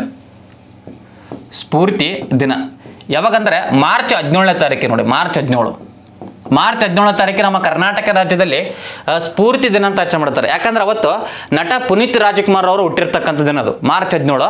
ಸೊ ಅವರು ಹುಟ್ಟಿದ ನೆನಪಿಗಾಗಿ ಪ್ರತಿ ವರ್ಷ ನಮ್ಮ ಕರ್ನಾಟಕ ರಾಜ್ಯದಲ್ಲಿ ಸ್ಫೂರ್ತಿ ದಿನ ಅಂತ ಆಚರಣೆ ಮಾಡ್ತಾರೆ. ನೆಕ್ಸ್ಟು ಶಿವಕುಮಾರ ಸ್ವಾಮೀಜಿ ಅವರು ಜನ್ಮ ಹುಟ್ಟಿರ್ತಕ್ಕಂಥದ್ದು, ಅದಕ್ಕೂ ಸಮೇತ ದಿನ ಆಚರಣೆ ಮಾಡ್ತೀವಿ ನಾವು. ಶಿವಕುಮಾರ ಸ್ವಾಮೀಜಿ ಅವರು ಹುಟ್ಟಿರ್ತಕ್ಕಂಥದ್ದು ಯಾವಾಗಂದ್ರೆ ಏಪ್ರಿಲ್ ಎಷ್ಟನೇ ತಾರೀಕಿಗೆ? 1ನೇ ತಾರೀಕಿನ. ಏಪ್ರಿಲ್ 1ನೇ ತಾರೀಕಿಗೆ. ನೋಡಿ, ಏಪ್ರಿಲ್ 1ನೇ ತಾರೀಕಿಗೆ ಶಿವಕುಮಾರ ಸ್ವಾಮೀಜಿಯವರು ಹುಡ್ತಾರೆ, ತುಮಕೂರು ಜಿಲ್ಲೆ ಸಿದ್ಧಗಂಗಾ ಮಠ. ಓಕೆನಾ? ಸೊ ಅದಕ್ಕೋಸ್ಕರ ಪ್ರತಿ ವರ್ಷ ಏಕೀಕರಣ ದಿನ ಅಂತ ಆಚರಣೆ ಮಾಡ್ತೀವಿ ಕರ್ನಾಟಕ ರಾಜ್ಯದಲ್ಲಿ. ಏಕೀಕರಣ ದಿನ ಅಂತ ಆಚರಣೆ ಮಾಡ್ತೀವಿ. ನೆಕ್ಸ್ಟು ಅದೇ ರೀತಿಯಾಗಿ ಜನವರಿ 21ನೇ ತಾರೀಕಿಗೆ. ಜನವರಿ 21ನೇ ತಾರೀಕಿಗೆ ಇದೆ ಸೇಮ್. ಶಿವಕುಮಾರ ಸ್ವಾಮೀಜಿಯವರು ಮರಣ ಹೊಂದಿರತಕ್ಕಂಥ ದಿನ ಯಾವಾಗಂದ್ರೆ ಜನವರಿ 21ನೇ ತಾರೀಕಿಗೆ. ಸೊ ಅದಕ್ಕೋಸ್ಕರನೇ ಪ್ರತಿ ವರ್ಷ ನಮ್ಮ ಕರ್ನಾಟಕ ರಾಜ್ಯ ಸರ್ಕಾರವು ದಾಸೋಹ ದಿನ ಅಂತ ಆಚರಣೆ ಮಾಡ್ತಾರೆ. ದಾಸೋಹ ದಿನ ಅಂತ ಆಚರಣೆ ಮಾಡ್ತಾರೆ. ನೋಡಿ, ದಾಸೋಹ ದಿನ ಗೊತ್ತಿರಲಿಲ್ಲ, ಕೇಳ್ತಾನೆ ಇದ್ದ. ಕರ್ನಾಟಕ ರಾಜ್ಯದಾಗ ಅಂದ್ರೆ ಇಂಪಾರ್ಟೆಂಟ್, ಕರ್ನಾಟಕದಾಗ ಹುಟ್ಟಿವಲ್ಲ. ಸ್ಫೂರ್ತಿ ದಿನ ಇಂಪಾರ್ಟೆಂಟ್. ಯಾವಾಗ? ಮಾರ್ಚ್ 17. ಏಕೀಕರಣ ದಿನ ಏಪ್ರಿಲ್ 1. ದಾಸೋಹ ದಿನ ಕೇಳಿದ್ರೆ ಜನವರಿ 21. ತಪ್ಪಿದ್ರಲ್ಲ, ಅದಕ್ಕೇನಿಲ್ಲ. ಓಕೆನಾ? ವಿಶ್ವ ಯೋಗ ದಿನ ಅಂತ ಕೇಳಿದ್ರೆ ಜೂನ್ 21ನೇ ತಾರೀಕಿಗೆ ಆಚರಣೆ ಮಾಡ್ತಾರೆ. ವಿಶ್ವ ಯೋಗ ದಿನ. ಆಯ್ತು. ನೆಕ್ಸ್ಟ್ ನೋಡಿ ವಿಶ್ವಸಂಸ್ಥೆ ರೀಸೆಂಟಾಗಿ ಮೇ 22 ವಿಶ್ವ ಫುಟ್ಬಾಲ್ ದಿನ ಅಂತ ಆಚರಣೆ ಮಾಡ್ತೀವಿ ಅಂತ ಹೇಳ್ಯಾರ. ಪ್ರಮುಖ ಯೋಜನೆಗೆ ಸಂಬಂಧಪಟ್ಟಂಗೆ ಮೊನ್ನೆ 2022 IAS ಫ್ರೀ ಕೋಚಿಂಗಲ್ಲಿ ಕಡಿರ್ತಕ್ಕಂಥದ್ದು. ನೋಡಿ, ಪ್ರಧಾನಮಂತ್ರಿ ಶ್ರಮಯೋಗಿ ಮನ್ಧನ್ ಯೋಜನೆ, ಇದು ಡ್ಯಾಶ್ ಆಗಿದೆ. ಯಾರಿಗೆ ಸಂಬಂಧಪಟ್ಟದ ಅಂತ ಕೇಳೋಣ. ಕರೆಕ್ಟಾಗಿ ಹೋದ್ರಿ. ಕೊರೋನಾ ವೈರಸ್ ಸಾಂಕ್ರಾಮಿಕದ ನಂತರ ಬಡವರಿಗೆ ಉದ್ಯೋಗ ಸೃಷ್ಟಿಸುವ ಒಂದು ಕಾರ್ಯಕ್ರಮವಾಗಿದೆ. ನೆಕ್ಸ್ಟು ಯುವ ಅಭಿವೃದ್ಧಿಗೆ ಸಂಬಂಧಪಟ್ಟದ. ನೆಕ್ಸ್ಟು ಅಸಂಘಟಿತ ವಲಯದ ಕಾರ್ಮಿಕರಿಗೆ ಇಳಿಯ ವಯಸ್ಸಿನಲ್ಲಿ ಪಿಂಚಣಿಯನ್ನು ಪ್ರತಿನಿಧಿಸುತ್ತದೆ. ಗ್ರಾಮೀಣ ಪ್ರದೇಶದಲ್ಲಿ ಕಾರ್ಮಿಕರಿಗೆ ಹಣಕಾಸಿನ ಸೇವೆಗಳನ್ನು ದೊರೆಯುವಂತೆ ಮಾಡುವ ಹಣಕಾಸಿನ ಒಳಗೊಂಡುವ ಯೋಜನೆ ಆಗಿದೆ. ಇದಕ್ಕೆ ಸರಿಯಾದ ಉತ್ತರ ಆಪ್ಷನ್ಸ್ ಸಿ ರೈಟ್ ಆನ್ಸರ್. ಅಸಂಘಟಿತ ವಲಯದ ಕಾರ್ಮಿಕರಿಗೆ ಇಳಿಯ ವಯಸ್ಸಿನಲ್ಲಿ ಪಿಂಚಣಿ ಪ್ರತಿಪಡಿಸುವ ಒಂದು ಯೋಜನೆ, ಅದೇ ಪ್ರಧಾನಮಂತ್ರಿ ಶ್ರಮಯೋಗಿ ಮನ್ಧನ ಯೋಜನೆ ಅಂತ ಕರೀತಾರೆ. ಅರ್ಥಾತ್ ಇಂಥ ಪ್ರಮುಖ ಯೋಜನೆಗಳು ರೀಸೆಂಟ್ ಆಗಿ ಜಾರಿಗೆ ಬಂದಿದ್ರೆ ಕೇಳ್ತಾನೆ ಓದ್ಕೇರಿ. ಇತ್ತೀಚೆಗೆ ಪ್ರಧಾನಮಂತ್ರಿ ಸೂರ್ಯಘರ್ ಯೋಜನೆ ಅಂತ ಬರ್ತದೆ. ಪ್ರಧಾನಮಂತ್ರಿ ಸೂರ್ಯಘರ್ ಯೋಜನೆ, ಪ್ರಧಾನಮಂತ್ರಿ ಸೂರ್ಯಘರ್ ಯೋಜನೆ ರೀಸೆಂಟ್ ಆಗಿ ಜಾರಿಗೆ ತರಲಾಗಿದೆ. ಇದೇನು ಸರ್ ಅಂದ್ರೆ ಪ್ರತಿಯೊಬ್ಬ ಮನೆಯ ಬಾಗಿಲ ಮನೆ ಮ್ಯಾಗ ಸೋಲಾರ್ ಅನ್ನು ಅಳವಡಿಸಿಕೊಳ್ಳೋದು ಸಹಾಯ ಮಾಡಿಕೊಡ್ತಾರಂತೆ, ಸಬ್ಸಿಡಿ ಅವೆಲ್ಲ ಕೊಡ್ತಾರಂತೆ. ಪ್ರತಿಯೊಂದು ಮನೆ ಬಾಗಿಲ ಮ್ಯಾಗ ಏನು ಮಾಡ್ಬೇಕಂದ್ರೆ ಸೋಲಾರ್ ಅನ್ನು ಅಳವಡಿಸ್ಕೊಳ್ಬೇಕು. ಎಷ್ಟು ಸರ್ ಅಂದ್ರೆ 300 ಯೂನಿಟ್ವರೆಗೂ, 300 ಯೂನಿಟ್. ಇದನ್ನು ಕೇಳೋಣ ಎಕ್ಸಾಮ್ಗೆ ಕೇಳ್ಬೋದು. ನೆಕ್ಸ್ಟ್ ಎಷ್ಟು ಯೂನಿಟ್ವರೆಗೂ ಅಳವಡಿಸ್ಕೊಳ್ಬೇಕು ತಯಾರು ಮಾಡ್ಬೇಕು ಸರ್ ಅಂದ್ರೆ 300 ಯೂನಿಟ್ವರೆಗೂ. ಅದು ಪ್ರಧಾನಮಂತ್ರಿ ಸೂರ್ಯಘರ್ ಯೋಜನೆ ಆಗಿದೆ. ನೆಕ್ಸ್ಟ್ ಹರ್ಘರ್ ಜಲದಸ್ತಕ್ ಅಭಿಯಾನ ಅಂತ ಬರ್ತದೆ. ಇವೆಲ್ಲ ಗೊತ್ತಿಲ್ಲದ ರೀಸೆಂಟಾಗಿ ಸುದ್ದಿ ಆಗಿರ್ತಕ್ಕಂಥದ್ದು. ಹರ್ಘರ್ ಜಲದಸ್ತಕ್ ಅಭಿಯಾನ ಅಂದ್ರೆ ಜಲದಸ್ತಕ್ ಅಂದ್ರೆ ಪ್ರತಿಯೊಂದು ಮನೆ ಬಾಗಿಲಿಗೆ ನಲ್ಲಿ ಸೇವೆಯನ್ನು ಒದಗಿಸುವುದು, ಕುಡಿಯ ನೀರ ನಲ್ಲಿ ಸೇವೆ ಒದಗಿಸುವುದು. ನಿಮ್ಮೂರಾಗ ಬಂದಿರ್ತಾಗಲೇ ಪ್ರತಿಯೊಂದು ಮನೆಯ ಬಾಗಿಲಿಗೆ ನಲ್ಲಿ ಸೇವೆಯನ್ನು ಒದಗಿಸುವುದು ಹರ್ಘರ್ ಜಲದಸ್ತಕ ಯೋಜನೆ ಅಂತ ಕರೀತಾರೆ. ಇದರಲ್ಲಿ 100% ಸರ್ಟಿಫಿಕೇಟ್ ಅನ್ನು ಪಡೆದುಕೊಂಡಿರ್ತಕ್ಕಂಥ ಒಂದು ರಾಜ್ಯ ಗೋವಾ ರಾಜ್ಯವಾಗಿದೆ. ಕರೆಕ್ಟ್ ತಾನೆ? 100% ಸರ್ಟಿಫಿಕೇಟ್ ಅನ್ನು ಪಡೆದುಕೊಂಡಿರ್ತಕ್ಕಂಥ ರಾಜ್ಯ ಹರ್ಘರ್ ಜಲದಸ್ತಕ್ ಅಭಿಯಾನದಲ್ಲಿ ಗೋವಾ ರಾಜ್ಯ.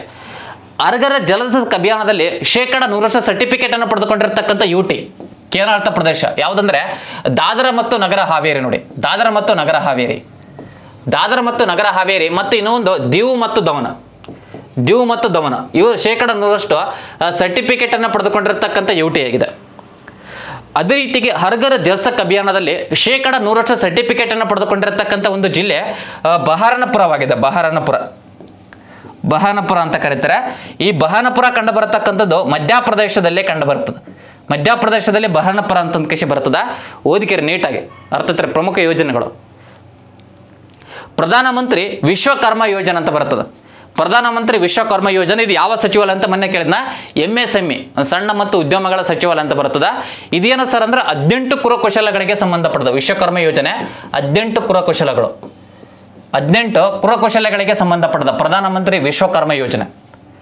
ಹೌದಲ್ಲ, ಗೊತ್ತಿಲ್ಲ. ಈ ಪ್ರಧಾನಮಂತ್ರಿ ವಿಶ್ವಕರ್ಮ ಯೋಜನೆಯನ್ನು ಅಳವಡಿಸಿಕೊಂಡಿರ್ತಕ್ಕಂಥ ಮೊದಲ ರಾಜ್ಯ ಅಥವಾ UT ಯಾವುದಂದ್ರೆ ಜಮ್ಮು ಮತ್ತು ಕಾಶ್ಮೀರವಾಗಿದೆ. ಗೊತ್ತಿರಲಿಲ್ಲ. ಮತ್ತೆ 5 ಗ್ಯಾರಂಟಿ ಯೋಜನೆ ಸಮಿತಿ ನೆನಪಿರಲಿ. ಶಕ್ತಿ ಯೋಜನೆ ಇದು ಯಾವುದಕ್ಕೆ ಸಂಬಂಧಿಸಿದೆ ಅಂದ್ರೆ ಮಹಿಳೆಯರ ಬಸ್ನಲ್ಲಿ ಫ್ರೀ ಹೋಗೋದು, ಅದು ಶಕ್ತಿ ಯೋಜನೆ. ಓಕೆನಾ. ಗೃಹಲಕ್ಷ್ಮಿ ಯೋಜನೆ ಇದೇನಂದ್ರೆ ಮಹಿಳೆಯರಿಗೆ 2,000 ರೂಪಾಯಿ ಕೊಡ್ತಾರಂತೆ, ಅದು ಗೃಹಲಕ್ಷ್ಮಿ ಯೋಜನೆ ಆಯ್ತು ರೀ. ಅದೇ ರೀತಿಯಾಗಿ ಅನ್ನಭಾಗ್ಯ ಯೋಜನೆ ಅದು ಗೊತ್ತದ. 10 kg ಅಕ್ಕಿ ಕೊಡ್ಬೇಕಾಯ್ತು, 5 kg ಅಕ್ಕಿ ಕೊಡ್ತಾರಂತೆ, ಇನ್ನು 5 kg ದುಡ್ಡು ಕೊಡ್ತಾರೆ. ನೆಕ್ಸ್ಟ್ ಯುವ ನಿಧಿ ಯೋಜನೆ ಅಂದ್ರೆ ಇದು ಡಿಗ್ರಿ ಪಾಸ್ ಮಾಡಿದವರಿಗೆ 3,000 ರೂಪಾಯಿ ಕೊಡ್ತಾರೆ, ಡಿಪ್ಲೊಮಾ ಪಾಸ್ ಮಾಡಿದವರಿಗೆ 1,500 ರೂಪಾಯಿ ಕೊಡ್ತಾರೆ ತಿಂಗಳಿಗೆ. ಅದು ಯುವ ನಿಧಿ ಯೋಜನೆ. ರೀಸೆಂಟಾಗಿ 5 ಗ್ಯಾರಂಟಿ ಯೋಜನೆಗಳನ್ನು ನಮ್ಮ ಕರ್ನಾಟಕ ರಾಜ್ಯದಲ್ಲಿ ಜಾರಿಗೆ ತಂದಿದ್ರು. ಇದಲ್ಲ ಇವೆಲ್ಲ ಗೊತ್ತಿಲ್ಲ. ಕೇಂದ್ರ ಸರ್ಕಾರದ ಯೋಜನೆಗಳು, ರಾಜ್ಯ ಸರ್ಕಾರದ ಯೋಜನೆಗಳು ಎಲ್ಲ ಕೇಳ್ತಾನೆ. ಪ್ರಧಾನಮಂತ್ರಿ ಫಸಲ್ ಬಿಮಾ ಯೋಜನೆ ಅಂತ ಬರ್ತದೆ. ಪ್ರಧಾನಮಂತ್ರಿ ಫಸಲ್ ಬಿಮಾ ಯೋಜನೆ ಅಂತಂದ್ರೆ ಈಗ ಬೆಳೆ ಹಾಕಿರ್ತಿರಲ್ಲ, ಅದು ಏನಾದರೂ ಹಾನಿ ಆದಪ್ಪ ಅಂದ್ರೆ ಅದರಿಂದ ಇನ್ಸೂರೆನ್ಸ್ ಮೂಲಕ ದುಡ್ಡು ಕೊಡ್ತಾರೆ. ಅದೇ ಪ್ರಧಾನಮಂತ್ರಿ ಫಸಲ್ ಬಿಮಾ ಯೋಜನೆ. ಗೊತ್ತಿರಲಿಲ್ಲ. ಆಯ್ತು ರೀ. ನೆಕ್ಸ್ಟ್ ನೋಡಿ, ಇತ್ತೀಚೆಗೆ ರಷ್ಯಾ ದೇಶದ ಪ್ರಧಾನಮಂತ್ರಿಯಾಗಿ ಯಾರು ಆಯ್ಕೆಯಾಗಿದ್ದಾರೆ? ರಷ್ಯಾ ದೇಶದ ಪ್ರಧಾನಮಂತ್ರಿಯಾಗಿ ರೀಸೆಂಟಾಗಿ ಆಯ್ಕೆಯಾಗ್ಯಾರ. ಪ್ರಧಾನಮಂತ್ರಿ ಕೇಳಿರ್ತಕ್ಕಂಥದ್ದು ಅಧ್ಯಕ್ಷ ಅಲ್ಲ. ರೀಸೆಂಟಾಗಿ ರಷ್ಯಾ ದೇಶದ ಪ್ರಧಾನಮಂತ್ರಿ ಮೆಕೋಯಿಲ್ ಮೆಜೆಸ್ಟೇನ್ ಅಂತ ಕರೀತಾರೆ. ಮೆಕೋಯಿಲ್ ಮೆಜೆಸ್ಟೇನ್ ರಷ್ಯಾ ದೇಶದ ಪ್ರಧಾನಮಂತ್ರಿಯನ್ನಾಗಿ ರೀಸೆಂಟಾಗಿ ಆಯ್ಕೆ ಮಾಡ್ಯಾರ ನೋಡಿ. ಓಕೆನಾ, ಗೊತ್ತಿರಲಿಲ್ಲ, ಕೇಳ್ತಿರ್ತಾನೆ. ಅಧ್ಯಕ್ಷರು ಯಾರಾದಾರ? ವ್ಲಾಡಿಮಿರ್ ಪುಟಿನ್ ಅಂತ ಬರ್ತಾರೆ. ರಷ್ಯಾ ದೇಶದ ಅಧ್ಯಕ್ಷರು ವ್ಲಾಡಿಮಿರ್ ಪುಟಿನ್ ಆದರೆ ರಷ್ಯಾ ದೇಶದ ಪ್ರಧಾನಮಂತ್ರಿ ಮೆಕೋಯಿಲ್ ಮೆಜೆಸ್ಟೇನ್ ಆಗಿದ್ದಾರೆ. ಮೆಕೋಯಿಲ್ ಮೆಜೆಸ್ಟಿಯನ್ ಇಂಪಾರ್ಟೆಂಟ್ ಇಂದ ಪ್ರಮುಖ ದೇಶದ ಪ್ರಧಾನಮಂತ್ರಿಗಳನ್ನು ಕೇಳ್ತಾನೆ, ಅದನ್ನು ಡಿಸ್ಕಸ್ ಮಾಡ್ತಾ ಬರೋಣ. ರೀಸೆಂಟಾಗಿ ಆಯ್ಕೆಯಾಗಿರ್ತಕ್ಕಂಥ ಇತ್ತೀಚೆಗೆ ರೀಸೆಂಟಾಗಿ ಮಲೇಷ್ಯಾ ದೇಶದ ಗೊತ್ತಿರಲಿಲ್ಲ, ಮಲೇಷ್ಯಾ ದೇಶದ 17ನೇ ರಾಜನಾಗಿ ಸುಲ್ತಾನ್ ಇಬ್ರಾಹಿಂ ರವರು ಆಯ್ಕೆಯಾಗಿದ್ದಾರೆ. ಸುಲ್ತಾನ ಇಬ್ರಾಹಿಂ ಏನಿವರು ಯಾವ ದೇಶದವರು? ಮಲೇಷ್ಯಾ ದೇಶದವರು. ಮಲೇಷ್ಯಾ ದೇಶದ 17ನೇ ರಾಜ ಅಂತ ಇವರು. 17ನೇ ರಾಜನಾಗಿ ಸುಲ್ತಾನ್ ಇಬ್ರಾಹಿಂ ರವರು ಆಯ್ಕೆಯಾಗಿದ್ದಾರೆ. ಸುಲ್ತಾನ್ ಇಬ್ರಾಹಿಂ ರವರು ಇತ್ತೀಚೆಗೆ ರೀಸೆಂಟಾಗಿ ಎಲ್ ಸಲ್ವಾಡಾರ್ ದೇಶದ ಅಧ್ಯಕ್ಷರಾಗಿ ನಯೀಬ್ ಬುಕಾಲೆ ಅವರು ಆಯ್ಕೆಯಾಗಿದ್ದಾರೆ. ಎಲ್ ಸಲ್ವಾಡಾರ್ ದೇಶದ ಒಬ್ಬ ಅಧ್ಯಕ್ಷರಾಗಿ ರೀಸೆಂಟಾಗಿ ನಯೀಬ್ ಬುಕಾಲೆ ಅವರು ಆಯ್ಕೆಯಾಗಿದ್ದಾರೆ. ನಯೀಬ್ ಬುಕಾಲೆ ಅವರು ಇಂಥ ಪ್ರಮುಖ ದೇಶದ ಪ್ರಧಾನಮಂತ್ರಿಗಳು ಮತ್ತು ಅಧ್ಯಕ್ಷರು ಇಂಪಾರ್ಟೆಂಟ್ ಓದಿಕೆಬೇಕು. ರಷ್ಯಾ ಇಂಪಾರ್ಟೆಂಟ್ ರೀ, ಯಾಕಂದ್ರೆ ಅದು ಭಾಳ ಸುದ್ದಿಯಾಗಿರ್ತದೆ ಅವಾಗವಾಗ. ಪ್ರಧಾನಮಂತ್ರಿ ಮೊಕೈ ಮೆಜೆಸ್ಟಿಯನ್ ಅಂತ ಕರೀತಾರೆ. ಎಲ್ ಸಲ್ವಡೋರ್ ನಯೀಬ್ ಬುಕಾಲಿ ಅವರು ರೀಸೆಂಟಾಗಿ ಆಗಿದ್ದಾರೆ. ಇತ್ತೀಚೆಗೆ ಇಂಡೋನೇಷ್ಯಾದ ಅಧ್ಯಕ್ಷರಾಗಿ ಪೊಯೋವೋ ಸುಬಿಯಾಂಟೋ ಅವರು ಆಯ್ಕೆಯಾಗಿದ್ದಾರೆ. ಪೊಯೋಬೋ ಸುಬಿಯಾಂಟೋ ಪ್ರಬೋವೋ ಸುಬಿಯಾಂಟೋರವರು ರೀಸೆಂಟಾಗಿ ಒಟ್ಟಾಗಿ ಒಂದು ರಷ್ಯಾ ದೇಶದ ಅಧ್ಯಕ್ಷರಾಗಿ ಆಯ್ಕೆಯಾಗಿದ್ದಾರೆ. ನೆಕ್ಸ್ಟು ಅಜರ್ಬೈಜಾನ್ ದೇಶದ ಅಧ್ಯಕ್ಷರಾಗಿ ಇಲ್ವಾಮ್ ಅಲಿಯಮ್ ರವರು ಆಯ್ಕೆಯಾಗಿದ್ದಾರೆ. ಅಜರ್ಬೈಜಾನ್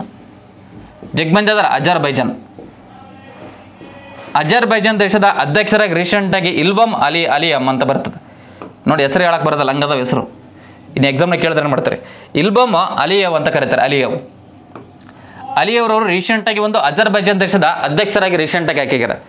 ಓಕೆನಾ. ಅದೇ ರೀತಿಯಾಗಿ ಪಾಕಿಸ್ತಾನ ದೇಶದ ಪ್ರಧಾನಮಂತ್ರಿಯಾಗಿ ಓಕೆನಾ ಶಹಬಾಜ್ ಶರೀಫ್ ಅವರು ಆಯ್ಕೆಯಾಗಿದ್ದಾರೆ. ಓಕೆನಾ, ಶಹಬಾಜ್ ಶರೀಫ್ ಅಂತ ಕರೀತಾರೆ. ಗೊತ್ತಿರಲಿದ್ದು ಪ್ರಮುಖ ದೇಶದ ಪ್ರಧಾನಮಂತ್ರಿಗಳು ಬರ್ತಿರ್ತಾವೆ. ನೆಕ್ಸ್ಟು ತವಾಲ ದೇಶದ ಪ್ರಧಾನಮಂತ್ರಿಯಾಗಿ ಫಿಲಿಟೋ ಟಿಯೋ ಅಂತ ಕರೀತಾರೆ. ಫಿಲಿಟೋ ಟಿಯೋರವರು ಇವರು ಪ್ರಮುಖವಾಗಿ ಯಾವ ದೇಶ ಸರ್ ಅಂತ ಕೇಳಿದ್ರೆ ಇಲ್ಲಿ ಪನಾಮಾ ದೇಶ ಅಂತ ಕರೀತಾರೆ. ಪನಾಮಾ ದೇಶದ ಹೊಸ ಪ್ರಧಾನಮಂತ್ರಿಯಾಗಿ ಫಿಲಿಟೋ ಟಿಯೋರವರು ಆಯ್ಕೆಯಾಗಿದ್ದಾರೆ. ಹಂಗೇರಿ ದೇಶದ ಅಧ್ಯಕ್ಷರಾಗಿ ರೀಸೆಂಟಾಗಿ ಥಾಮಸ್ ಸುಲ್ಯಾಕ್ ರವರು ಆಯ್ಕೆಯಾಗಿದ್ದಾರೆ. ಹಂಗೇರಿ ಥಾಮಸ್ ಸುಲ್ಯಾಕ್ ರವರು ಆಯ್ಕೆಯಾಗಿದ್ದಾರೆ. ಗೊತ್ತಿರಬೇಕಿದ್ದು. ಇನ್ನೂ ಬೇಕಿದ್ರೆ ಆಮೇಲೆ ಓಕೆನಾ ಡೈಲಿ ಅದು ಆ್ಯಪಲ್ಲೇ ಕ್ಲಾಸ್ ಇರ್ತವೆ. ಅಲ್ಲೆಲ್ಲ ದೇಶದ ಪ್ರಧಾನಮಂತ್ರಿಗಳು ಮತ್ತು ಅಧ್ಯಕ್ಷರುಗಳನ್ನು ರೀಸೆಂಟಾಗಿ ನೇಮಕ ಆಗಿರ್ತಕ್ಕಂಥ ಪೋಲ್ ಕೊಟ್ಟು ಪರ್ಫೆಕ್ಟ್ ಮಾಡಿದ್ದೀನಿ. ಸೊ ಡಿಸ್ಕ್ರಿಪ್ಷನ್ ಬಾಕ್ಸ್ನಲ್ಲಿ ಆ್ಯಪ್ ಲಿಂಕ್ ಇದೆ, ಟೆಲಿಗ್ರಾಮ್ ಲಿಂಕ್ ಇದೆ. ಸೊ ಜಾಯ್ನ್ ಆಗೋದಕ್ಕೆ ಓಕೆನಾ ಅದ್ಭುತವಾದ ಕ್ಲಾಸ್ ಇರ್ತವಲ್ಲಿ. ನೆಕ್ಸ್ಟ್ ನೋಡಿ, ಭಾರತದ ರಾಷ್ಟ್ರಪತಿಗಳಿಗೆ ಸಂಬಂಧಿಸಿದಂತೆ ಈ ಕೆಳಗಿನ ಹೇಳಿಕೆಗಳನ್ನು ಪರಿಗಣಿಸಿ. ರಾಷ್ಟ್ರಪತಿ ಅವರಿಗೆ ಸಂಬಂಧಪಟ್ಟಂಗೆ ಈ ಕೆಳಗಿನ ಹೇಳಿಕೆಗಳನ್ನು ಗಮನಿಸಿ. ಕೊಟ್ಟಾನ IAS KS ಫ್ರೀ ಕೋಚಿಂಗಲ್ಲಿ ಕೇಳಿರ್ತಕ್ಕಂಥ ಪ್ರಶ್ನೆ ಇದೆ ನೋಡಿ. ಅವರು ದೇಶದ ಪ್ರಥಮ ಪ್ರಜೆಯಾಗಿರುತ್ತಾರಂತೆ ನೋಡಿ. ಕರೆಕ್ಟಾಗಿ ಓದ್ಬೇಕು. ಹೇಳಿಕೆ ರೂಪದಲ್ಲಿ ಯಾರು ಹಾಕ್ತಾರೆ ಅವರು ಅಪಾಯಿಂಟ್ ಆಗೋ ಸಾಧ್ಯತೆ ಇರ್ತದೆ. ಸಣ್ಣ ಕ್ವಶನ್ಸ್ ಹಾಕ್ಬೇಕು, ಇಂಥ ದೊಡ್ಡ ಕ್ವಶನ್ಸನ್ನು ಹಾಕ್ಬೇಕು. ಅವರು ಭಾರತದ ಪ್ರಥಮ ಪ್ರಜೆಯಾಗಿರುತ್ತಾರೆ. ಭಾರತದ ಪ್ರಜೆಗಳು ಅವರನ್ನು ನೇರವಾಗಿ ಚುನಾಯಿಸುತ್ತಾರೆ. ಕರೆಕ್ಟಾ? ನೆಕ್ಸ್ಟ್ ನೋಡಿ ಹೆಂಗೆ ಚುನಾಯಿಸ್ತಾರೆ. ಇವರು ಪ್ರಮುಖವಾಗಿ ಎಲ್ಲಿಂದ ಸರ್ ಅಂದರೆ ಇದು ಲೋಕಸಭಾ ಚುನಾಯಿತ ಸದಸ್ಯರು, ರಾಜ್ಯಸಭಾ ಚುನಾಯಿತ ಸದಸ್ಯರು, ಎಲ್ಲ ರಾಜ್ಯಗಳ ವಿಧಾನಸಭೆ ಚುನಾಯಿತ ಸದಸ್ಯರು. ಅವ್ರು ಏನು ಮಾಡ್ತಾರೆ ಅಂದ್ರೆ ರಾಷ್ಟ್ರಪತಿಗೆ ಮತದಾನ ಮಾಡ್ತಾರೆ. ನಮ್ಮಿಂದ ಡೈರೆಕ್ಟಾಗಿ ಆಯ್ಕೆ ಆಗೋದಿಲ್ಲ. ಸೊ ಹಾಗಾಗಿ ಇದು ತಪ್ಪೈತಿರೋದು.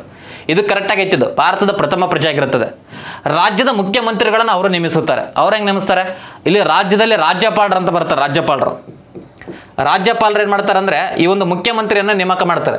ಪ್ರಧಾನಮಂತ್ರಿ ಅವರನ್ನು ನೇಮಕ ಮಾಡೋದಕ್ಕೆ ಹೇಳಿದ್ರೆ ರಾಷ್ಟ್ರಪತಿಯವರು, ಬಟ್ ಮುಖ್ಯಮಂತ್ರಿಯವರನ್ನು ರಾಜ್ಯಪಾಲರವರು ನೇಮಕ ಮಾಡ್ತಾರೆ. ಹೆಂಗಂದ್ರೆ ಬಹುಮತ ಪಡೆದ ಪಕ್ಷದ ನಾಯಕನನ್ನು.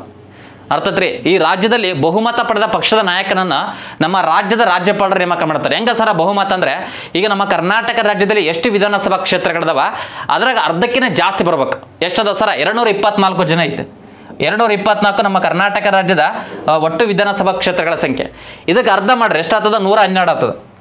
112ಕ್ಕಿಂತ ಜಾಸ್ತಿ ಅಂದ್ರೆ ಎಷ್ಟ್ರಿ? 113 ಅಂತ ಕರೀತಾರೆ. 113 ಸೇಮ್ ಹಂಗೆ ಅಲ್ಲಿ ಲೋಕಸಭೆ 543 ಇದಾವೆ. ಈಗ ಎಲೆಕ್ಷನ್ ನಡೆಯಕತ್ತದಲ್ಲ 17ನೇ ಲೋಕಸಭಾ ಚುನಾವಣೆ. ಈಗ ಟೋಟಲ್ 543 ಕ್ಷೇತ್ರಗಳಿಗೆ ಚುನಾವಣೆ ನಡೀತೆ ಅಂತ ತಿಳ್ಕೊಳ್ಳಿ. ಅದ್ರಾಗ ಅರ್ಧ ಮಾಡ್ರಿ ಎಷ್ಟು? 283 ಏನೋ ಬರ್ತದೆ. ಆ 283ಕ್ಕಿಂತ ಜಾಸ್ತಿ ಯಾವ ಪಕ್ಷ ಗೆದ್ದಿರ್ತ ನೋಡಿ ಅವ್ರನ್ನ ರಾಷ್ಟ್ರಪತಿಯವರು ನೇಮಕ ಮಾಡ್ತಾರೆ ಪ್ರಧಾನಮಂತ್ರಿಯನ್ನಾಗಿ. ಅರ್ಥ ಆಯ್ತ್ರಿ? ಈಗ ರಾಜ್ಯಪಾಲರ ಮುಖ್ಯಮಂತ್ರಿಯವ್ರು ನೇಮಕ ಮಾಡೋರು ಯಾರು ಅಂತ ಕೇಳಿದ್ರೆ ರಾಜ್ಯಪಾಲರು ನೇಮಕ ಮಾಡ್ತಾರೆ. ಸೊ ಹಾಗಾಗಿ ಇಲ್ಲಿ ರಾಷ್ಟ್ರಪತಿ ಅಂತ ಕೊಟ್ಟಿರೋದ್ರಿಂದ 3ನೇದು ಸಮಿತಿಗೆ ತಪ್ಪೈತೆ. ನೆಕ್ಸ್ಟ್ ಕೇಂದ್ರಾಡಳಿತ ಪ್ರದೇಶದ ಲೆಫ್ಟಿನೆಂಟ್ ಗವರ್ನರ್ಗಳನ್ನು ನೇಮಿಸುತ್ತಾರೆ. ಇದು ಕರೆಕ್ಟ್ ಆಗೈತೆ. ಇದು ತಪ್ಪೈತ್ರೆ, ಇದು ಕರೆಕ್ಟ್ ಆಗೈತೆ. ಸೊ ಈ ಕೆಳಗಿನ ಹೇಳಿಕೆಗಳಲ್ಲಿ ಯಾವುದು ಸರಿಯಾಗಿದೆ ಅಂತ ಕೇಳಿನ 1, 4, 2, 3, 2, 3, 4 ಇವುಗಳಲ್ಲಿ ಯಾವುದು ಎಲ್ಲವೂ ಅಂತ ಕೇಳೋಣ. ಇದಕ್ಕೆ ಸರಿಯಾದ ಉತ್ತರ 1 ಮತ್ತು 4 ರೀ. 1ನೇದ್ದು ಭಾರತದ ಪ್ರಥಮ ಪ್ರಜೆ ಆಗಿರುತ್ತದೆ ಕರೆಕ್ಟ್.